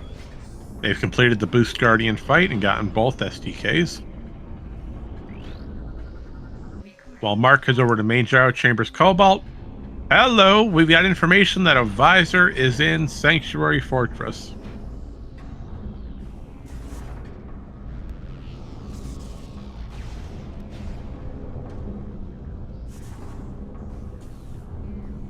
And from the looks of it, I suspect that Marker's Mask is going to take a safety save. And there's a high probability that Mark is going to go for an airy fight.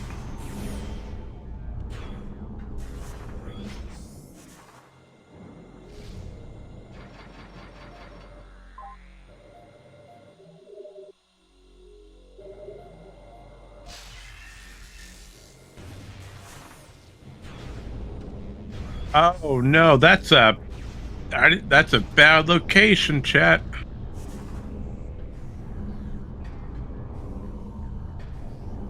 Yeah, as Sean is pointing out in chat, There is a strong probability that it could be on Sank Map Station. And if it is Sank Map, that's a hard required light suit. Granted, we need light suit for Reliquary as it is, but that's beside the point. And it looks like Avvina's just entered Cache. That'll get them the 5th key to the Sky Temple. So we will be all evened out on STKs for both Marker's Mask and Avvina.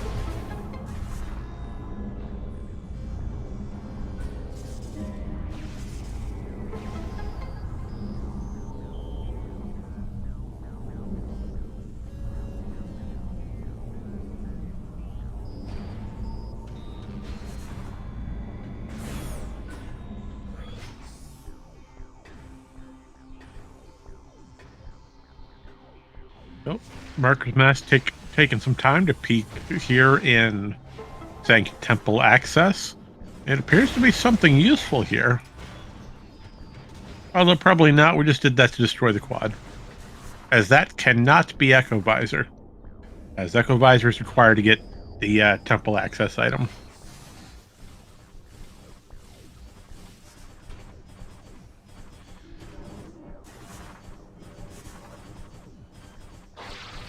Oh, and it looks like Marker's Mask is not going for the tunnel trick.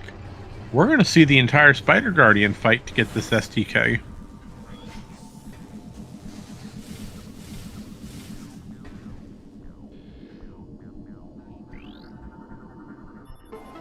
Or, oh, maybe not. It looks like Marker's Mask is going to get Cannonball.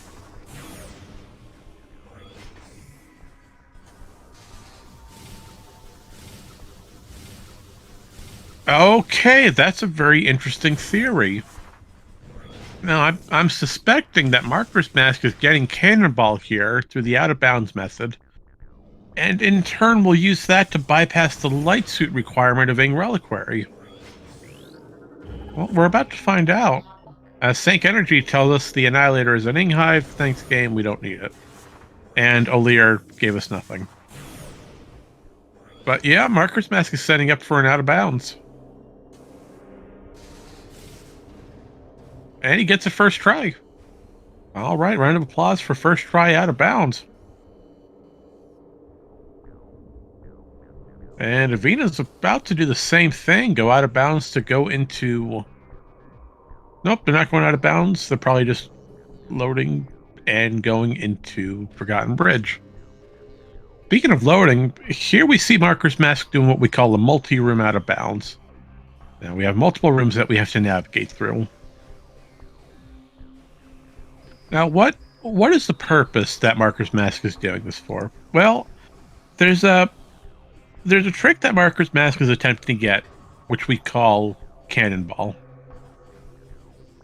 Now, what exactly is Cannonball? Well, Cannonball is a state, and it's also an item. When you enter a kinetic orb cannon, the game gives you the item name Cannonball in your inventory. When you hit the orb cannon's plate at the end of the trajectory, it removes the item from your inventory. Now, Marker's Mask is doing a trick of out of bounds here to load the wrong room. So we're going to enter Warriors Walk. Worker's Path. Worker's Path, that's the room name. We're going to load Worker's Path, and then we're going to load Sanctuary Temple. So if we look on the mini-map, you'll see that the Sanctuary Temple is classified as the active room. Because the wrong room is active, when we use this orb cannon, it's going to fire us out of bounds. Now, due to the fact we were in the wrong room, we just got shot out of bounds, and we never touched that end plate. And because Samus never touched the end plate at the end of that cannon line, we now permanently have the Cannonball state until we enter another orb cannon. And Cannonball does a number of things. Number one, it gives us a mock boost ball. So if boost ball's ever in a terrible location or we can't get to it, we can use Cannonball in its place. Now there are certain orb spinners and tricks that require the main boost ball. but that's not relevant for today's race. Number 2, it deals extensive damage. I believe it does 500,000 hit points of damage per successful frame. 2 enemies that take damage from Cannonball. And the best example is Chica. So if you ever need to fight Chica adults can be damaged with Cannonball. And number 3, as we're seeing right here, we take absolutely no damage while we're in Cannonball. We are completely invulnerable from all damage while we're in this Cannonball state. And you see Marker's Mask abusing that by just rolling through Spider Guardian to damage it. We can just roll through Spider Guardian, take no hits, and continue along our merry way. Meanwhile, Avvina is continuing through Torbus Bog. They've just completed Cache, and has gone back to Forgotten Bridge to enter light lower Torbus.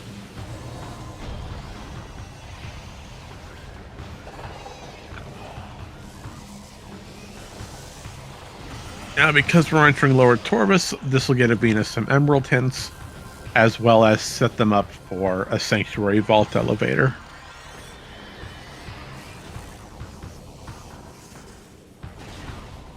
While also finding out Dungeon has a Morph Ball related, which we don't need.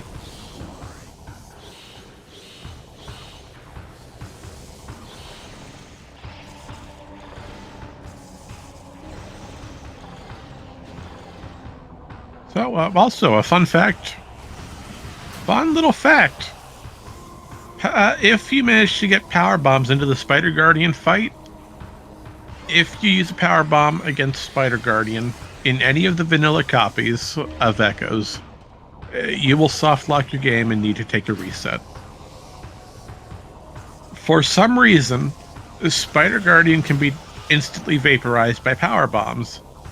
And due to the pill bog no longer being active and that boss being gone, the game doesn't know what to do, and you're sort of just stuck here forever.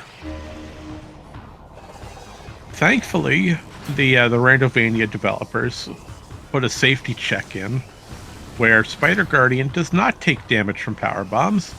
It just forces Spider Guardian into its green phase. So thankfully, if you're using the Randomizer program, use power bombs all you want.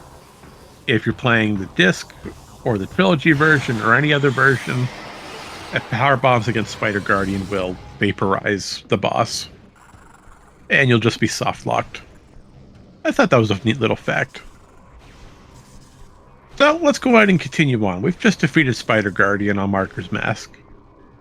So because of that, we're going to roll right into the tunnel, get this STK, and continue along. Sadly, we still have no information on where an Echo is, so we're going to keep on hunting for it. On the flip side, you see Avvina over here in Hydrodynamo Station, and you see them constantly morphing and unmorphing, jumping in and out of the water. What Avvina is attempting to do here is a trick that we call air underwater. Now, air underwater is a frame-perfect trick. What we're trying to do is morph the exact same frame that Samus enters a body of water. Just like that. Perfect timing. If we manage to get it successfully, the camera will go crystal clear. And there's a big reason why we want this. The game gets tricked into believing we're on land while also in a body of water. And because we have properties of being on land, we have the ability to enter a space jump and in turn a screw attack. So because of that, we can just screw attack over to all these platforms without needing to go across the exterior of lower Torbus.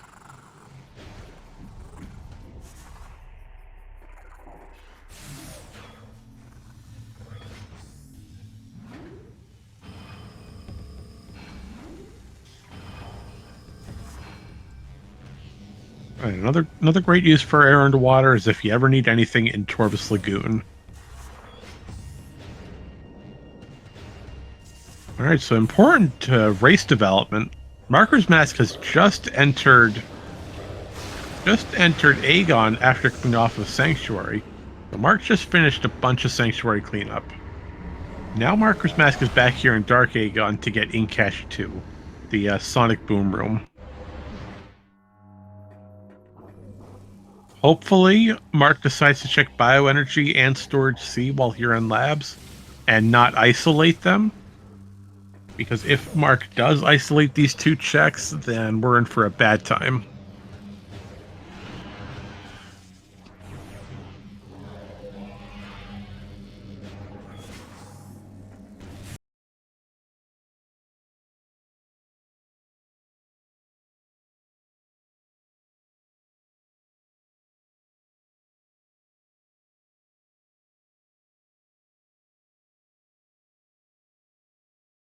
The biggest reason we're coming back here is to get the STK.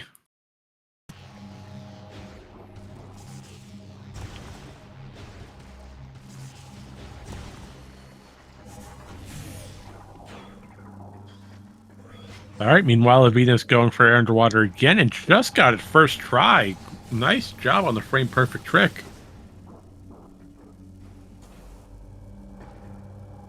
And unfortunately, a weird side effect of air underwater is that regular shots will not hit the doors.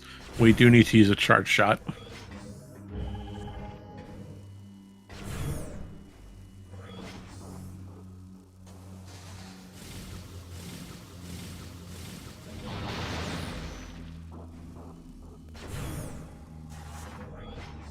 Yeah, but it's interesting routing by Avvina, going for emerald hints and trying to locate emerald that way.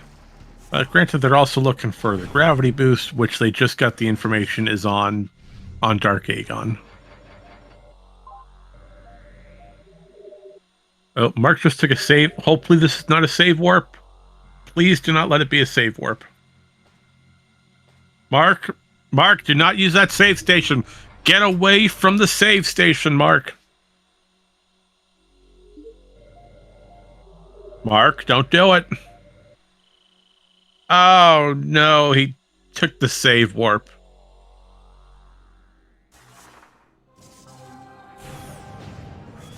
Well, while we won't be getting light suit, we do have the benefit of having cannonball. So because we have cannonball, we could go for Ing Reliquary, especially with the amount of E-tanks that we have. It's going to be a little scary at times, but with we like 8 E-tanks, we'll be okay. Oh, it's just frustrating having light suit being so hot dogged here on bioenergy. And what I mean by hot dogging is that we're just not going to check this one room of this region. We're just leaving it behind. And because Mark has 7 keys, we're down to 2 more. We need 1 off of Ing Reliquary, that makes 8. And we also need 1 off of main gyro chamber, which makes 9. So while Mark continues to go through the rest of whatever's left of his game, Avvina, on the other hand, is down to 5 STKs. They're hunting for 4 more, and they still have a lot of sanctuary cleanup left.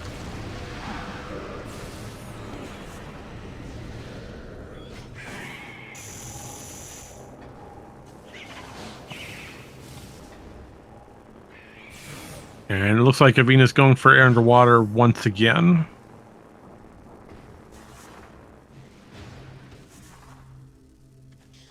I think this time we're going for underwater to get into Great Hall. Not Great Hall, Gathering Hall. That's the room. And here's the reason why we said Cannonball, we take no damage. If you look on the left side of your screen, folks, you'll see that Marker's Mask is taking a little bit of damage due to Dark Aether. But once we morph, we take no damage. So we're rolling right through this Ink Storm. We're taking no damage. The game keeps giving us the alert, unable to block local biohazard. Because that's an Ink Storm, we need Light Suit to protect against it. But Marker's Mask is just going to abuse the Cannonball function and, well, just roll without taking damage.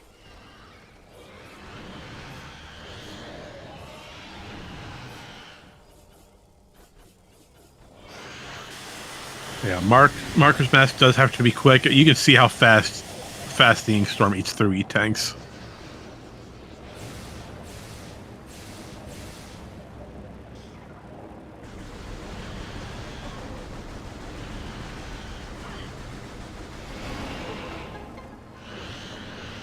Alright, so now Marker's Mask has to go get that STK. Alright, they've got it. Now they just got to roll all the way back to the portal. So, we were barely here.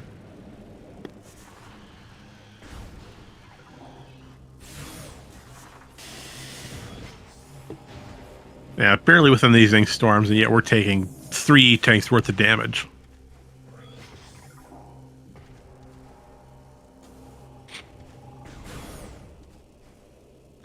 And it looks like Avvina has finally entered Sanctuary for the first time.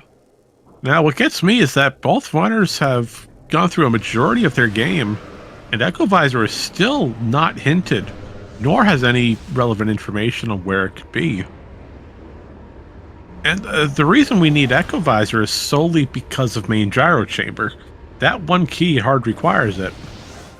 While yes, we do have Cannonball to break the core, we need Annihilator so that we need Echo so we can lower the Annihilator gate to actually reveal the orb cannon.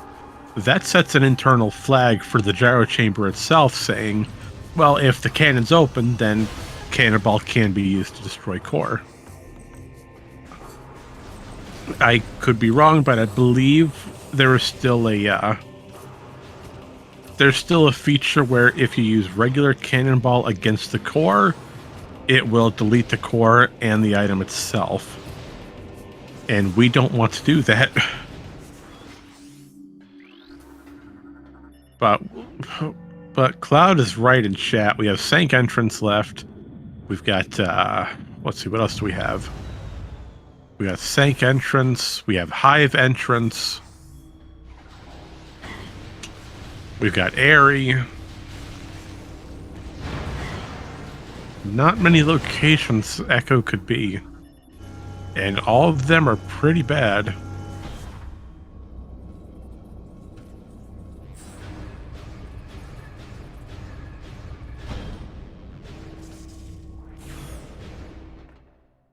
But it looks like the first check on our list today is going into Sanctuary. Into a Sanctuary entrance where we have the bridge destroyed. And the pirate cutscene starting as well. And I'm sorry to that one pirate who spawned over the bridge. That bridge is no longer there. Whoever was manning that pirate's teleporter system really should get their GPS location fixed.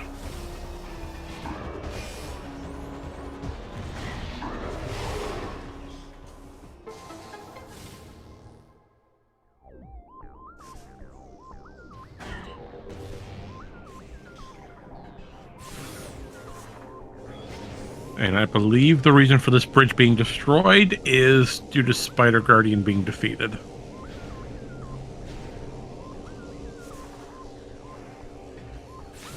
As once the game detects you have Spider Ball, then all these spider tracks become the proper method of needing to cross, and it lets you practice your Spider Ball movement.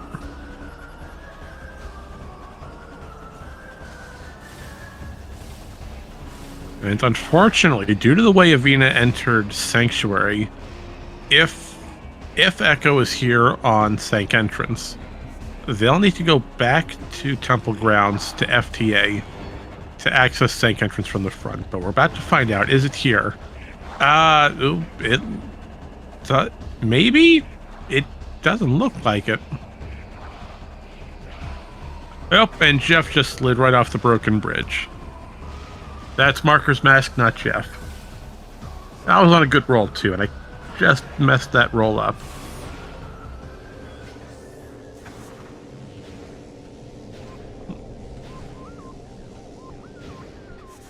I agree, it did look similar to a missile.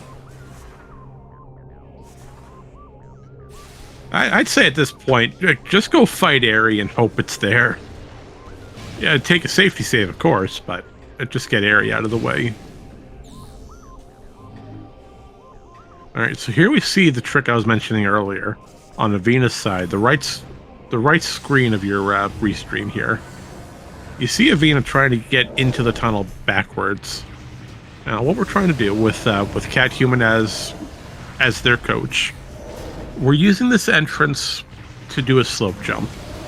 Now, once we get enough height with the slope jump, we're jumping backwards and trying to morph at a very precise time so that we get an instant on morph and roll right into the tunnel. This trick is a lot more difficult than what it looks, and it is very precise. But if you're able to get this trick in about, I like to say, 3 minutes worth, then it was worth it. Everything after that, it's more like, well, that's when you start really thinking about doing Spider Guardian. But the hardest part of this trick is trying to get the right angle for the instant unmorph.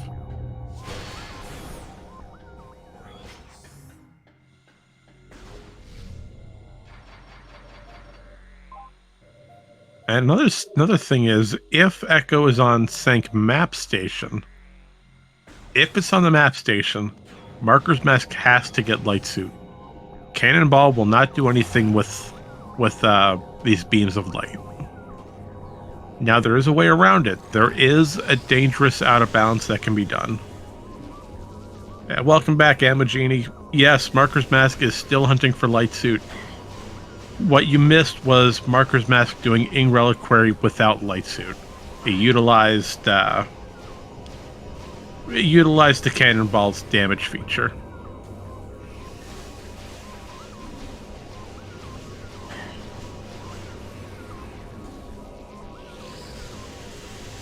So we'll see if Marker's Mask goes for the out of bounds to get Sank Map Station, or will we see something bad happen?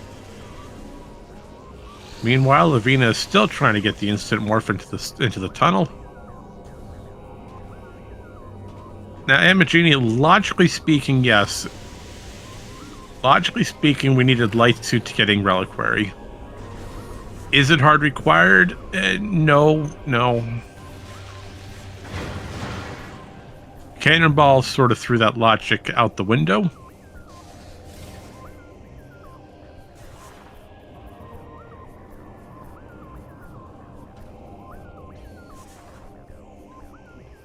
Right now, it is the almighty hunt for the elusive Echo Visor.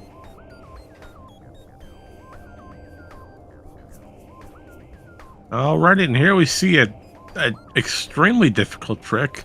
Marker's Mask is attempting to clip out of bounds, which he just got. Clipped out of bounds in Transport Center. Or Transport Station. To a Transit Station, that's what it's called. Almost had it. We clipped out of bounds in Transit Station, and now we're trying to wall crawl our way to the out of bounds movement to go all the way to Sank Map Station. And we're trying to peek Sank Map Station to see, hey, is Echo Visor here? We've just got to be careful with our movement and not fall down or unload a room without intending. Meanwhile, Avvina is still attempting to get that instant unmorph to get the SDK without needing to fight Spider Guardian. I cannot recall if Avvina has information on Cobalt. No.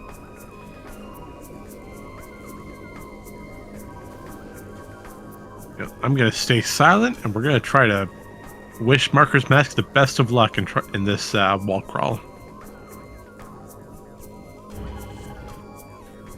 Okay, well, successful Sank Map Station skip. Unfortunately, it was for an Aegon key. Yeah, a round of applause to Marker's Mask for pulling that off. Great job skipping the light suit requirement and navigating without sight to get that item. Unfortunately, because it's not here, Echo Visor is most likely vanilla on Airy.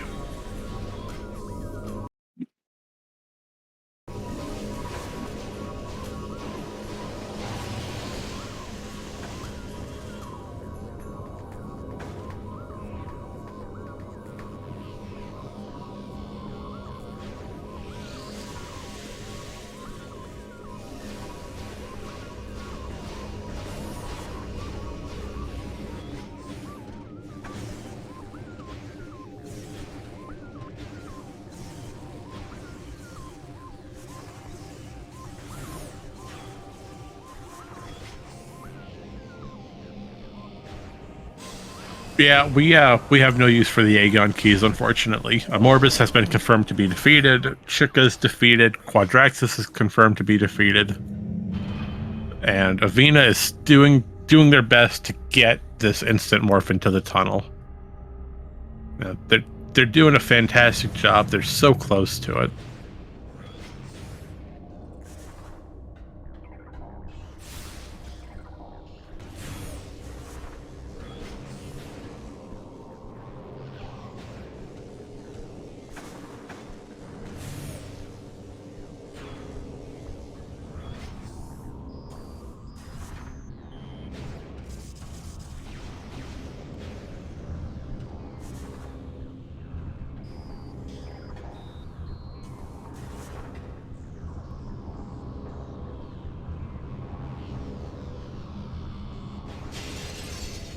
Go.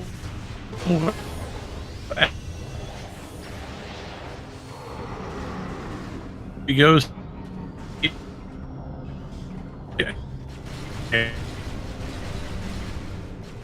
Airy. Fight.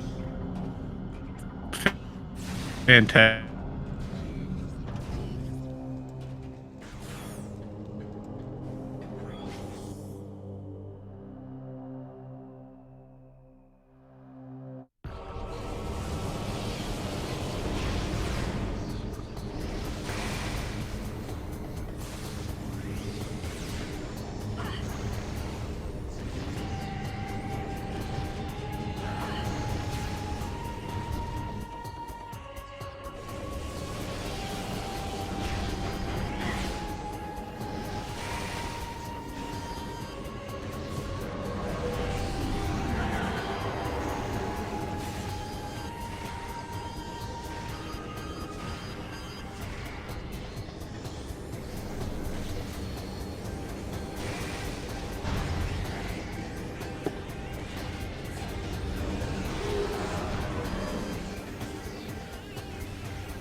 Well, that was interesting. I apologize about that, folks. It appears I had a network crash. Oh. But I am not a robot. I'm an actual person. Oh, gotta love when technology gives you a headache sometimes. But let's go on and get back to the regularly scheduled programming. So Marker's Mask pulled off a fantastic... you know what? No, we're going to stop using the word fantastic. It pulled off a grand showing of Dark Samus 2 here. And now they're just being flashy and skipping the need to actually use the boost ball and move the spider track around.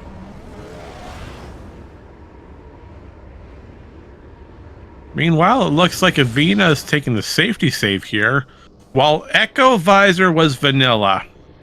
Echo Visor was here on Airy, where you normally find it. Well, that's a heck of a location if I've ever seen one.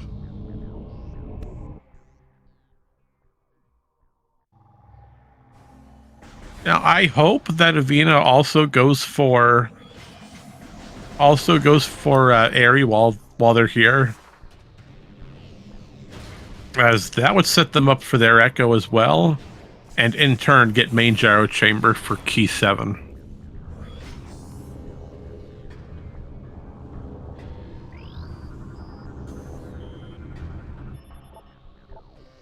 And fun fact, On New Patcher, a New Patcher exclusive, if you scan the Echo doors, they will tell you the combination to open it. It'll tell you what pitch to hit, high, medium, or low. And here's the only reason why we need an Echo Visor. Congratulations, Marker's Mask. You have all 9 keys.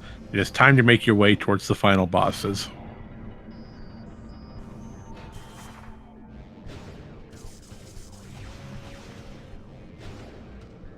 Now, this race has just been a very interesting logic chain than anything.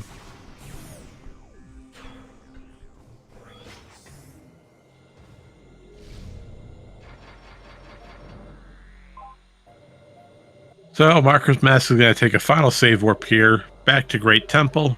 We'll use that to head right into Gateway. And we will be seeing the STKs be delivered to the Gateway, open the portal, and it's time to head for final bosses. Meanwhile, Avvina is still moving through Sanctuary Fortress. Unfortunately, due to a late entry into Torvus and a late entry into Sanctuary, that gave Marker's Mask all the time he needed to get the cleanup done, and in turn locate the final items. You know, Avvina pulled off an amazing early game, neck and neck with Marker's Mask almost the entire time. But I think what pushed Avvina off the wrong track was getting that light suit early and starting to follow the light suit logic a little too heavily. Staying in Aegon for so long and Temple Grounds. Then all the Lower Torvus movement, it was not a fun time.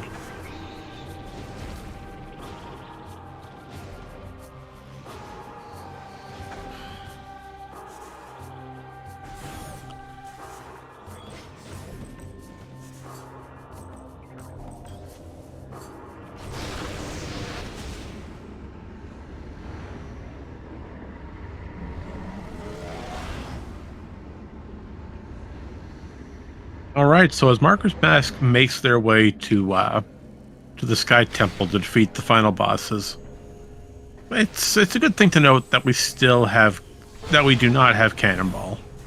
Yeah, we lowered the gate and we went right for the Orb Cannon, so Cannonball is no longer part of us.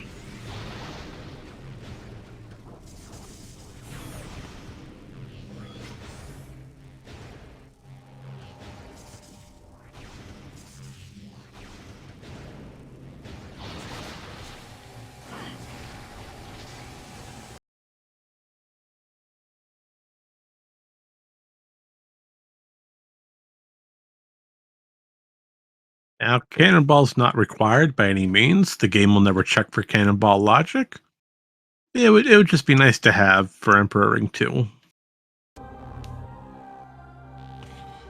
So as we come to the Emperor Ring fights, a lot's going to happen fairly quickly. So I'm going to start running through what we can expect to see from Marker's Mask when it comes time for the final fight. So, Emperor Ring number 1. Emperor Ring 1, we're going to use Annihilator Beam on the extended tendrils, and then once the core is exposed, we'll either fire 4 super missiles or we'll spam fire Annihilator. Fast, easy, hopefully we get the 1 cycle. Emperor Ring number 2, we're going to roll around with Spider Ball on the exoskeleton and just roll around on the cocoon and blow it open with power bombs. Or power bombs and regular bombs. Either one works. And then will come time for Emperor Ring number 3. And you know what? We'll get to Emperor Ring 3 when we actually see the boss. But the fight of it, we're not going to use any of our main weapons. The entire fight will most likely be done by Screw Attack. And you'll see why I say that when the fight actually starts. But before we can get to Phase 3, we need to defeat Phase 1 and 2. So let's go ahead and get down to it, shall we? Emperor Ring number 1. Okay, we're going to use Light Beam instead of Annihilator to destroy these extended tendrils. And we're going for the super missile strat. We need 4 supers to make this work.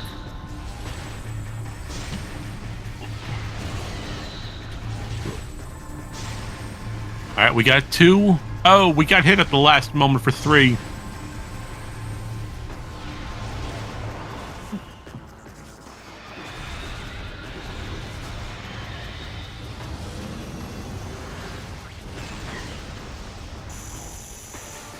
Unfortunately, we did not get the 1 cycle. We only got 2 out of the 4 required. And you saw Marker's Mask lay a power bomb. That was an attempt to get all these little tendrils hit at once. Unfortunately, the power bomb was not close enough, or the tendrils moved out of range. But now we're spam firing Annihilator, hoping to lower the core down. We're almost there, almost there. A little bit more will do it. A little bit more, a little bit more. Okay, just as light ammo depleted. After ring number 2, you'll see these little golden silver culverts. We're going to blow those open with power bombs and regular bombs. Ideally, we want a 4-4-3. We want to hit at least 4 of these tentacles at once. So 4, 4, and then 3. That equals a total of 11. That's all there is.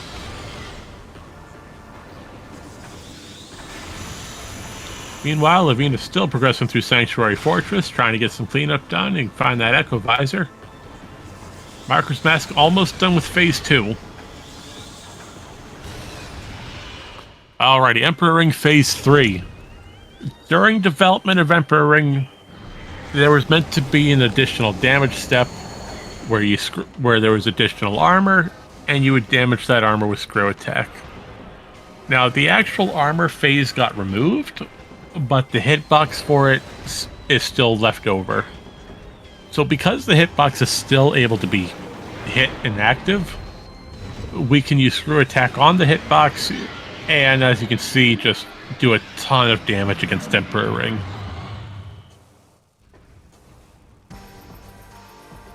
Alright, now comes the true final boss. You thought we were done, but no, we got a time limit now.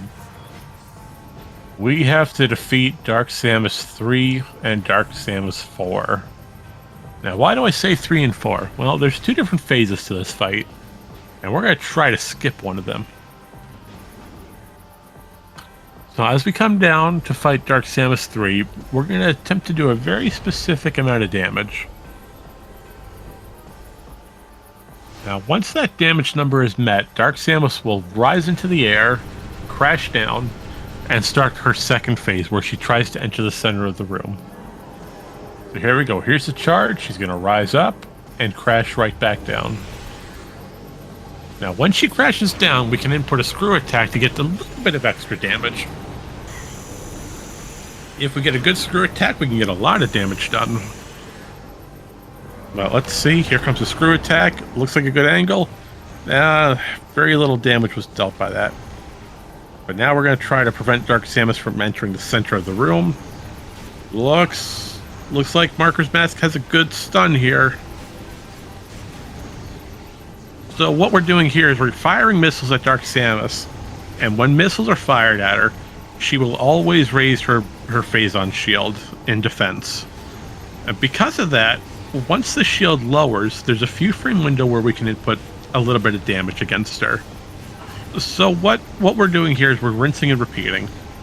We're going to fire a missile, wait for that shield to go down, use Dark Beam damage, which does the highest amount, at least currently with this setting, and just rinse and repeat. Missile, Dark Beam, missile, Dark Beam, prevent her from entering the center of the room, and that's a solid time, with a final time of 2 hours, 12 minutes. And nope, 2 hours, 13 minutes with a confirmed forfeit from Avvina. Oh, geez, that was an absolutely beautiful race.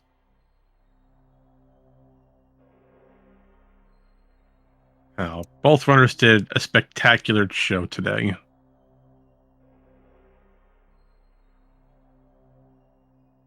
All right, so with that being said, if you just bear with us for a few moments, we're going to try to get both both teams in here for a little bit of post-game commentary.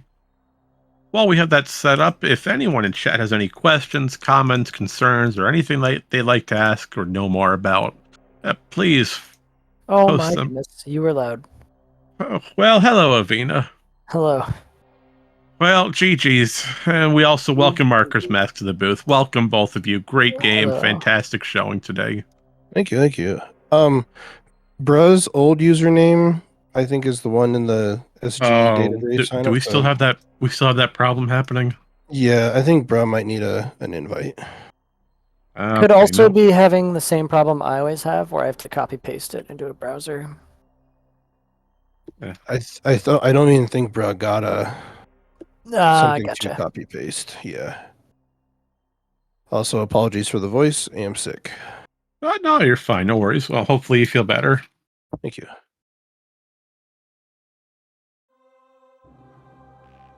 All right, and we welcome catHuman into the booth, the mentor for Avvina. Welcome. Hello.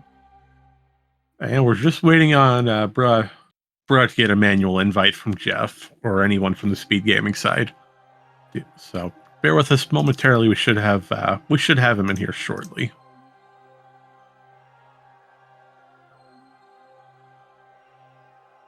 But with that being said, I mean, hey, 2 hours 15 minutes roughly. I mean, great job by both of you. Early game was neck and neck. You were both right on each other's heels. Granted, you had some slight route differences early. You know, one of you went for GFMC compound, the other went for the hive chamber loop first. It was, but y'all were barely a minute apart at times, maybe 5 minutes at most. doing the big brain play and then being like, okay, let me just check this one hint before I go on to the next step, and the hint's like, oh, you should do what you just did so you don't have an advantage. Man.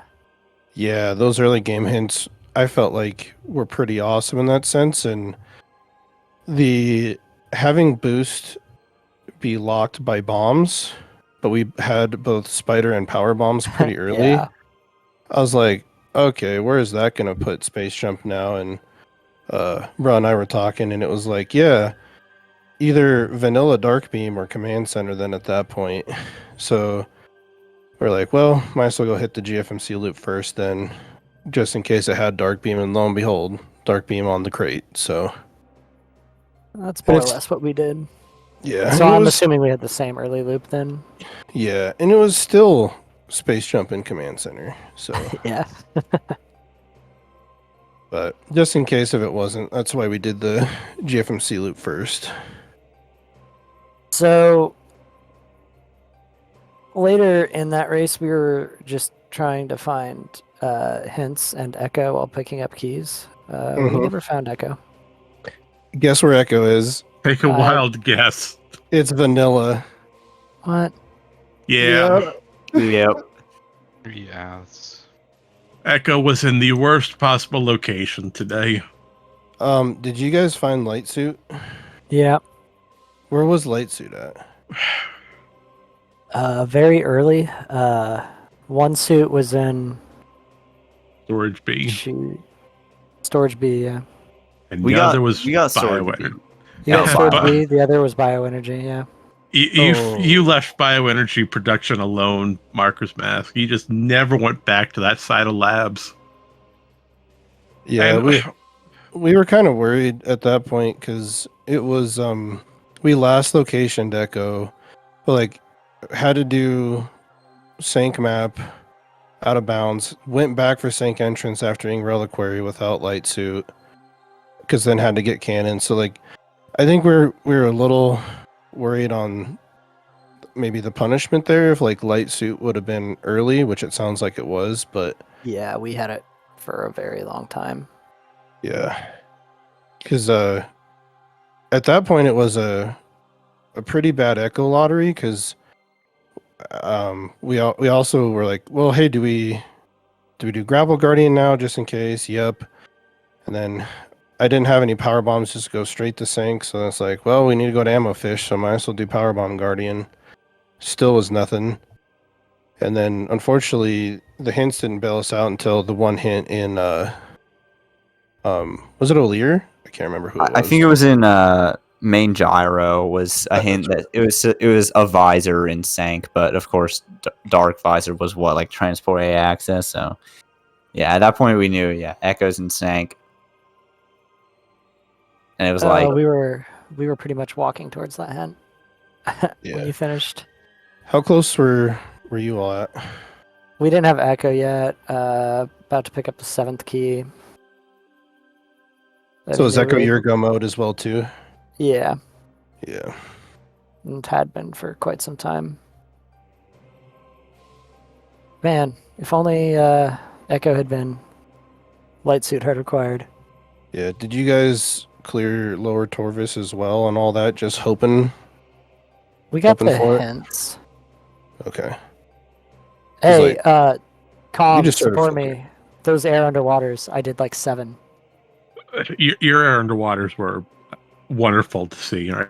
One of them was a first try, so that was 3 of them were first tries, actually. okay. Well, 3 is still at least 1. Oh, where was Grav again? Because we. Crossroad. Okay. Crossroads.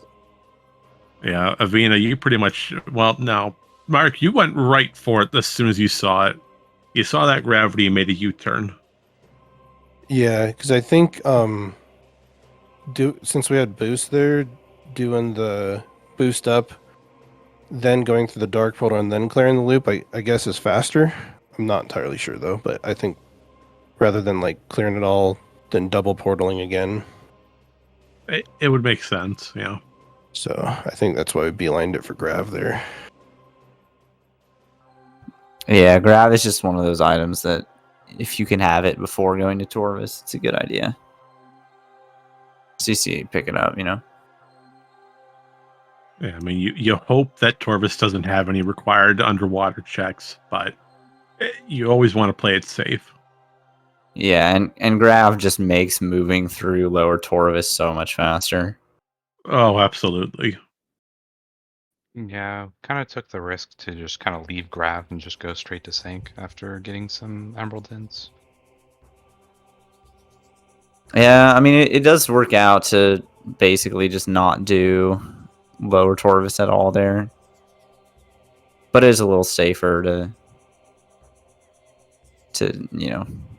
Yeah, because if it was like Echo on Powerbomb Guardian or Grapple at that point, that would have been pretty huge, but I think unfortunately it was not. So, because then we're like, oh well, most likely then Sank has Echo at that point because we pretty much full cleared everything else, and then lo and behold, it's like, well, do we go do Sank entrance first? Yep, and then we even did Spider Guardian too. Because it was like, hopefully it's just here while we get the key, and then we can just be done. And fortunately, no, it was vanilla. And I had to get the key the hard way. Did you do the IU? Yeah, it took like 3 or 4 minutes. Totally Oh. wasted time. Still think that might be faster than. I guess Yeah, how it was much definitely time? still faster than going through Spider Guardian. Yeah, With 'cause how I was moving, I was super anxious at the point we got there. Yeah, because we ended up just doing Spider Guardian anyways, because since we didn't have light suit, I had to pick up Cannonball, so we just got Cannonball in that room right before Spider Guardian, and then went into Spider Guardian. So ended up being pretty fast. Oh, the out of bounds, or did you just find the item? The out of bounds. The out of bounds for it. Where was? Did you guys find Cannonball? Nope. Okay. You know, Cannonball was never located today. Let me check the VOD. I'll see where it's at. So let's see, what do we have on the notepad today? I guess the obvious ones, your STK locations. They weren't Oof. terrible, but Yeah. seeing the main gyro chamber for required echo, Dynamo Works being scary for possible Spider Guardian. In Cache 2 is all the way in the back end of Dark Labs. Good luck trying to route that one in. And then Ing Reliquary, of course. Cannonball was in Dark Oasis. Oh, Yeah. Oh, no one was getting that. Yeah, I definitely saw the morph related upgrade. Kind of the yeah. And by that time, every morph ball upgrade was known. I think at that point in time too. So Yeah. that's plan. hilarious. The plan was more or less to route in Incash to the last and then just save for it. Yeah, that's what we ended up doing. I think Go ahead. gosh, I was thinking like early game, pretty railroaded but fun. I think, bro, before you hopped in, they ended up doing the DMT loop first and then going up, but that was kind of the only difference. Sounds like we're pretty neck and neck for that first early game Yeah. route. So Yeah, early game, it was y'all were less than 5 minutes apart from each other for a good majority of it, and then the route differences started. I mean, Marcus Mask, you went for Spire's Treasure first, and then took an early dive into Torvus. Avvina, at that time, you were still trying to clear through Aegon, and that's where slowly the time started to slip away. and Spider Treasures loop was really rewarding too, because that had Annihilator and Seekers, I think. So Yeah. Yep. Yeah. Later on, Culling Chamber, Seekers on the Combat Mastery. Which, that's twice in a row we've had Seekers hiding there today. oh really? Today. Okay. Yeah, we have, well, not today, but yesterday with Jeff, the last race of the night, they were also there. Which I strongly recommend you watch that, since Jeff didn't have any way to actually skip the Combat Mastery Morph Ball puzzle. And I was like, I think I only had like one E-tank at that point, and I was like, I just watched Jeff do this. I'm killing the quad. Like, that's the smartest play you could do. Get the quads out of the way.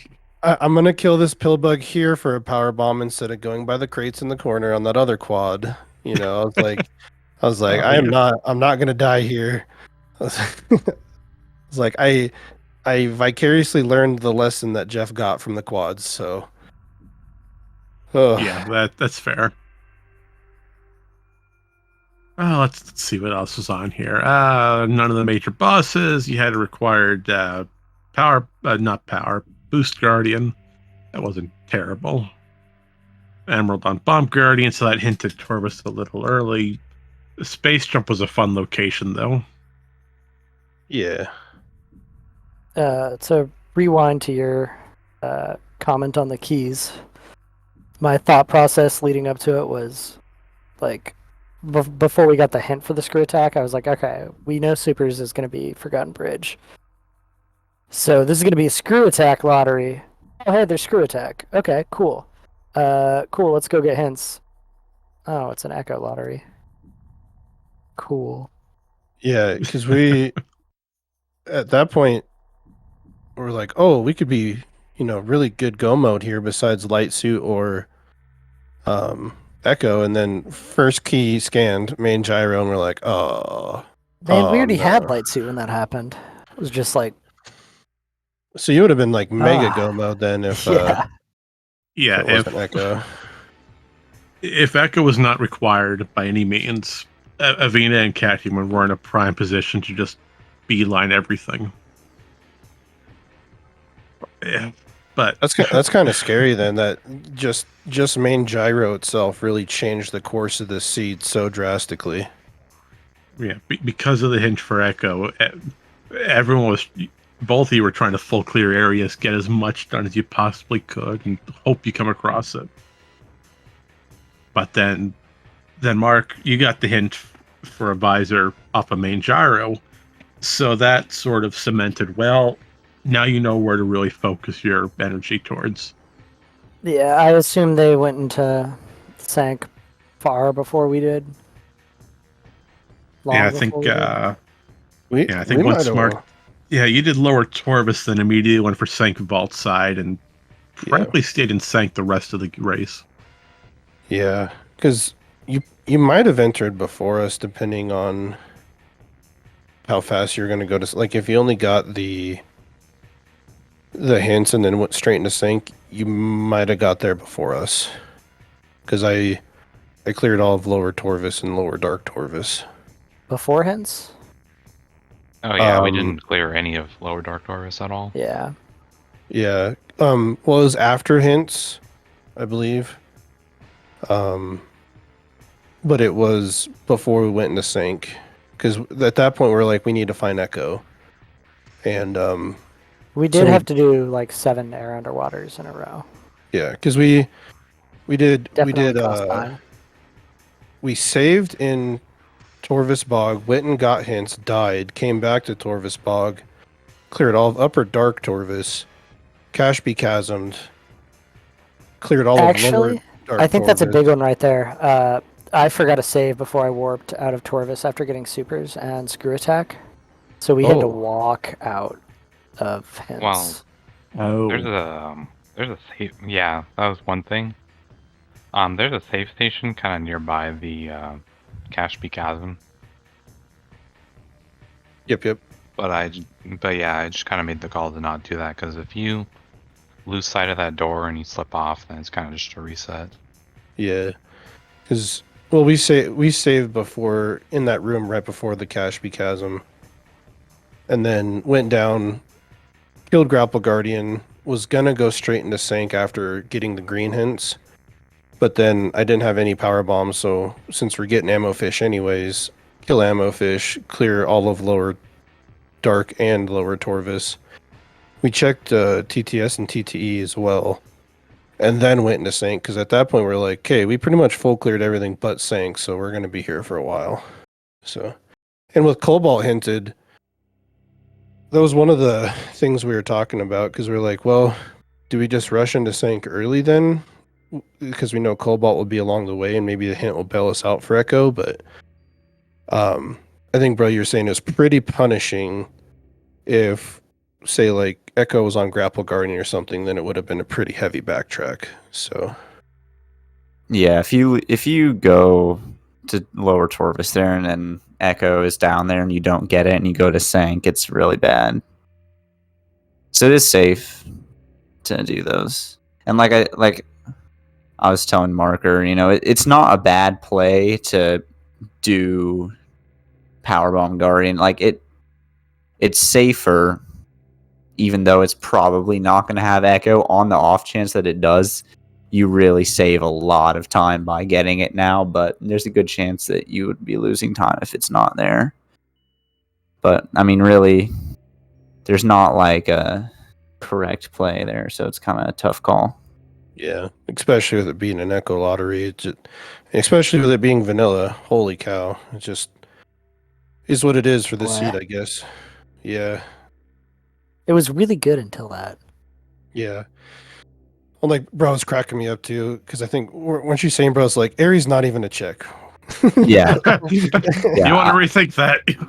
Yeah, I mean, I was like, don't even think about Airy. And then, of course, it was Airy.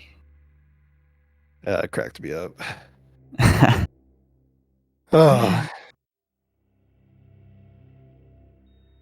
Of course, the time I say that is the time it's actually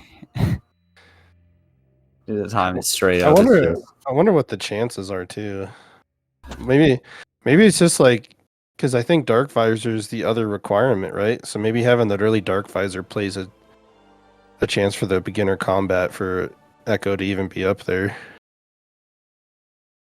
I don't know. I just Airy has so many requirements. I'm just sucks that it was vanilla Echo.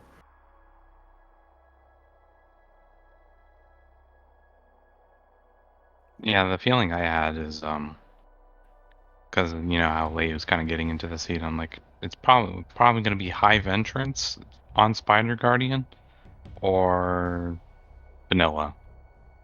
Those were kind of my guesses. I didn't think about Hive Entrance too. Yeah, with the light suit that early, that would have been a concern. Until that hint for the visor.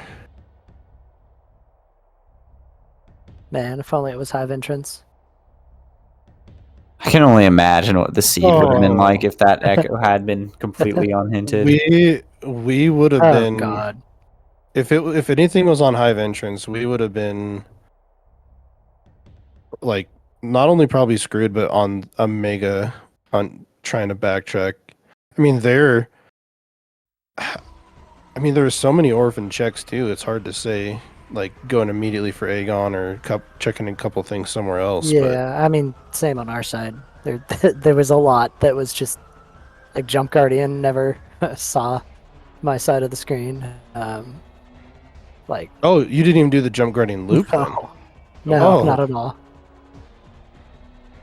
Oh yeah, and then Warriors Walk 2 could have been. Yeah, Yeah, when we were in sync, I was kind of thinking, I'm like, because of the Incash 2 key, I was kind of thinking, it's kind of bad that I didn't maybe route in the rest of Aegon there, because if Echo was there. yeah. And then Gravity's also there as well, so it's like, that probably would have been better to do, realistically, like in most cases. Yeah. But it just happens, like, you just don't get punished. Isn't like the out of bounds for Hive entrance like complete booty cheeks too? Like, It kind of sucks. It's hyper mode, but if Oh. Bro says it kind of sucks, then yes, it's good. hyper mode it's kind pretty of bad. Yeah, then it really sucks. Okay, good to know. the There's secret also- world is dumb. Other than that, it's fine once you get out of bounds. I have a There's great also memory. an inbounds trick, too. Oh, didn't know that. Yeah, there's like an insanely precise roll jump you can do as well. But I have a good memory of a CGC weekly I did with Bro where I was like, oh, I've never done this advanced trick before, and he's like, oh, it's totally free. You just hold back after you scan dash when I was playing Prime. And I did get it the first time, but it's still just like, oh, it's totally free advanced. When I looked it up later. Okay, sounds good. All right. Yeah, I wouldn't guess say it's hyper mode for no reason. That's it's why I put a not. Hive entrance. You don't want to do it. That's the point. You just don't want to do it. It's one of my favorite tricks. You To the you Minties. It's free. It's not. It's not actually free though. I would say a lot of things are free, but Hive entrance without Lyseed is not free. It's a fun one though, and you also get to use screw attack out of bounds. Oh, Yeah, Bit of yeah, fun. because that's not risky at all. Yeah. yeah. One of these days, I still need to learn Profane Path, but I'm so sick of SAUs, it's not even funny. So, Well, that's okay. Mining Plaza hears your cries. yep. Never escape that prison. Oh yeah, I Nope. forgot Modding Plaza was a key. Oh, you mean, okay, Profane Path SAU? Yeah, don't you have to screw attack out of bounds, stand on a standable, go in? Yeah, Behind you the have to Ecuador attack and out of then- bounds, too. Yeah, Do a you have to do standable. screw attack out of bounds, but you can escape without doing an SAU. Oh wait, really? Okay. Yeah. I'll hit you all up on that one because maybe I can do Profane Path then because I was able to do the screw attack to the standable like once, but then I got in there, warped in, got the item, and then it was like do an SAU to get out, and I'm like, oh, please no. Good quick shout out to the fact that we still only technically had 2 mentors in this race. hmm It's chill because I'm also a mentor, like what you're saying. So technically, we were completely legal, right? I Yeah. It's okay. I almost messaged Bro as well. All right, and with that, I think we're going to go ahead and try to wrap up our show here. We've been rambling for about 15 minutes now. Okay, I Probably, have one probably last less, but thing to say. It's been about 15 minutes. Marion, did you check out my screen? My stream, yes, rather? I saw the photo that you posted. I'll talk to you later about that. Sounds good. Thank you, everyone. Good race. Very fun seed. I have no comments whatsoever. Thanks, bro, for the mentorship. I learned a lot. Really did this go around. Thank you. Yeah, had fun. Glad to help. Actually, yeah, same. And catHuman, thank you very much. I appreciate it. Especially GG's last to you minute. guys. GG's. All right. And with that being said, Thank you, everyone, for joining us here tonight for the continuation of our Echoes Mentor and Mentee tournament. Now, this is not the final race of the night, per se. If you're interested in more Echoes tournament racing, over on Speed Gaming 3, we have an ongoing match between M4RKERSM4SK and Darkstar44 with Baja Blood and Lenofis as mentors. Currently, they're about hitting the 2-hour mark with a total of 4 STKs that have been found so far. So they've got a while to go if you're interested. Looks like that's where I'm heading. Other than that, we don't have anything planned later tonight, but tomorrow, not tomorrow, tomorrow's not Saturday, today's Thursday.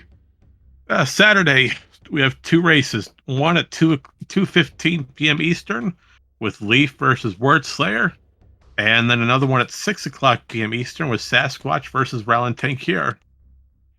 Both with runners agreements of new patcher, so that's... Hey, we got some... Saturday's going to be a fully loaded schedule.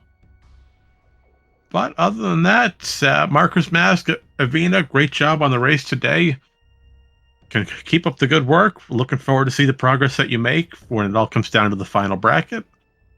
Bruh, catHuman, thank you for your mentorship in this tournament and helping not only these runners, but everyone out there and learning a little bit more about Echoes and how painful of a game it can be.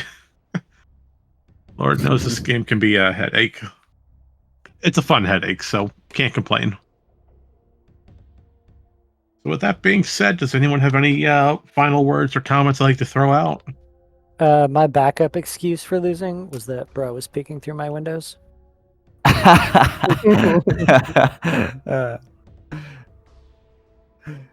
Don't you both live in the same area too? That's viable. We do live in the same town. Okay, and before we get some sort of claim happening on us, thank you for joining us. Have a wonderful rest of the night. Goodbye, everybody. And we'll see you next mission. Take care. Good night. Bye.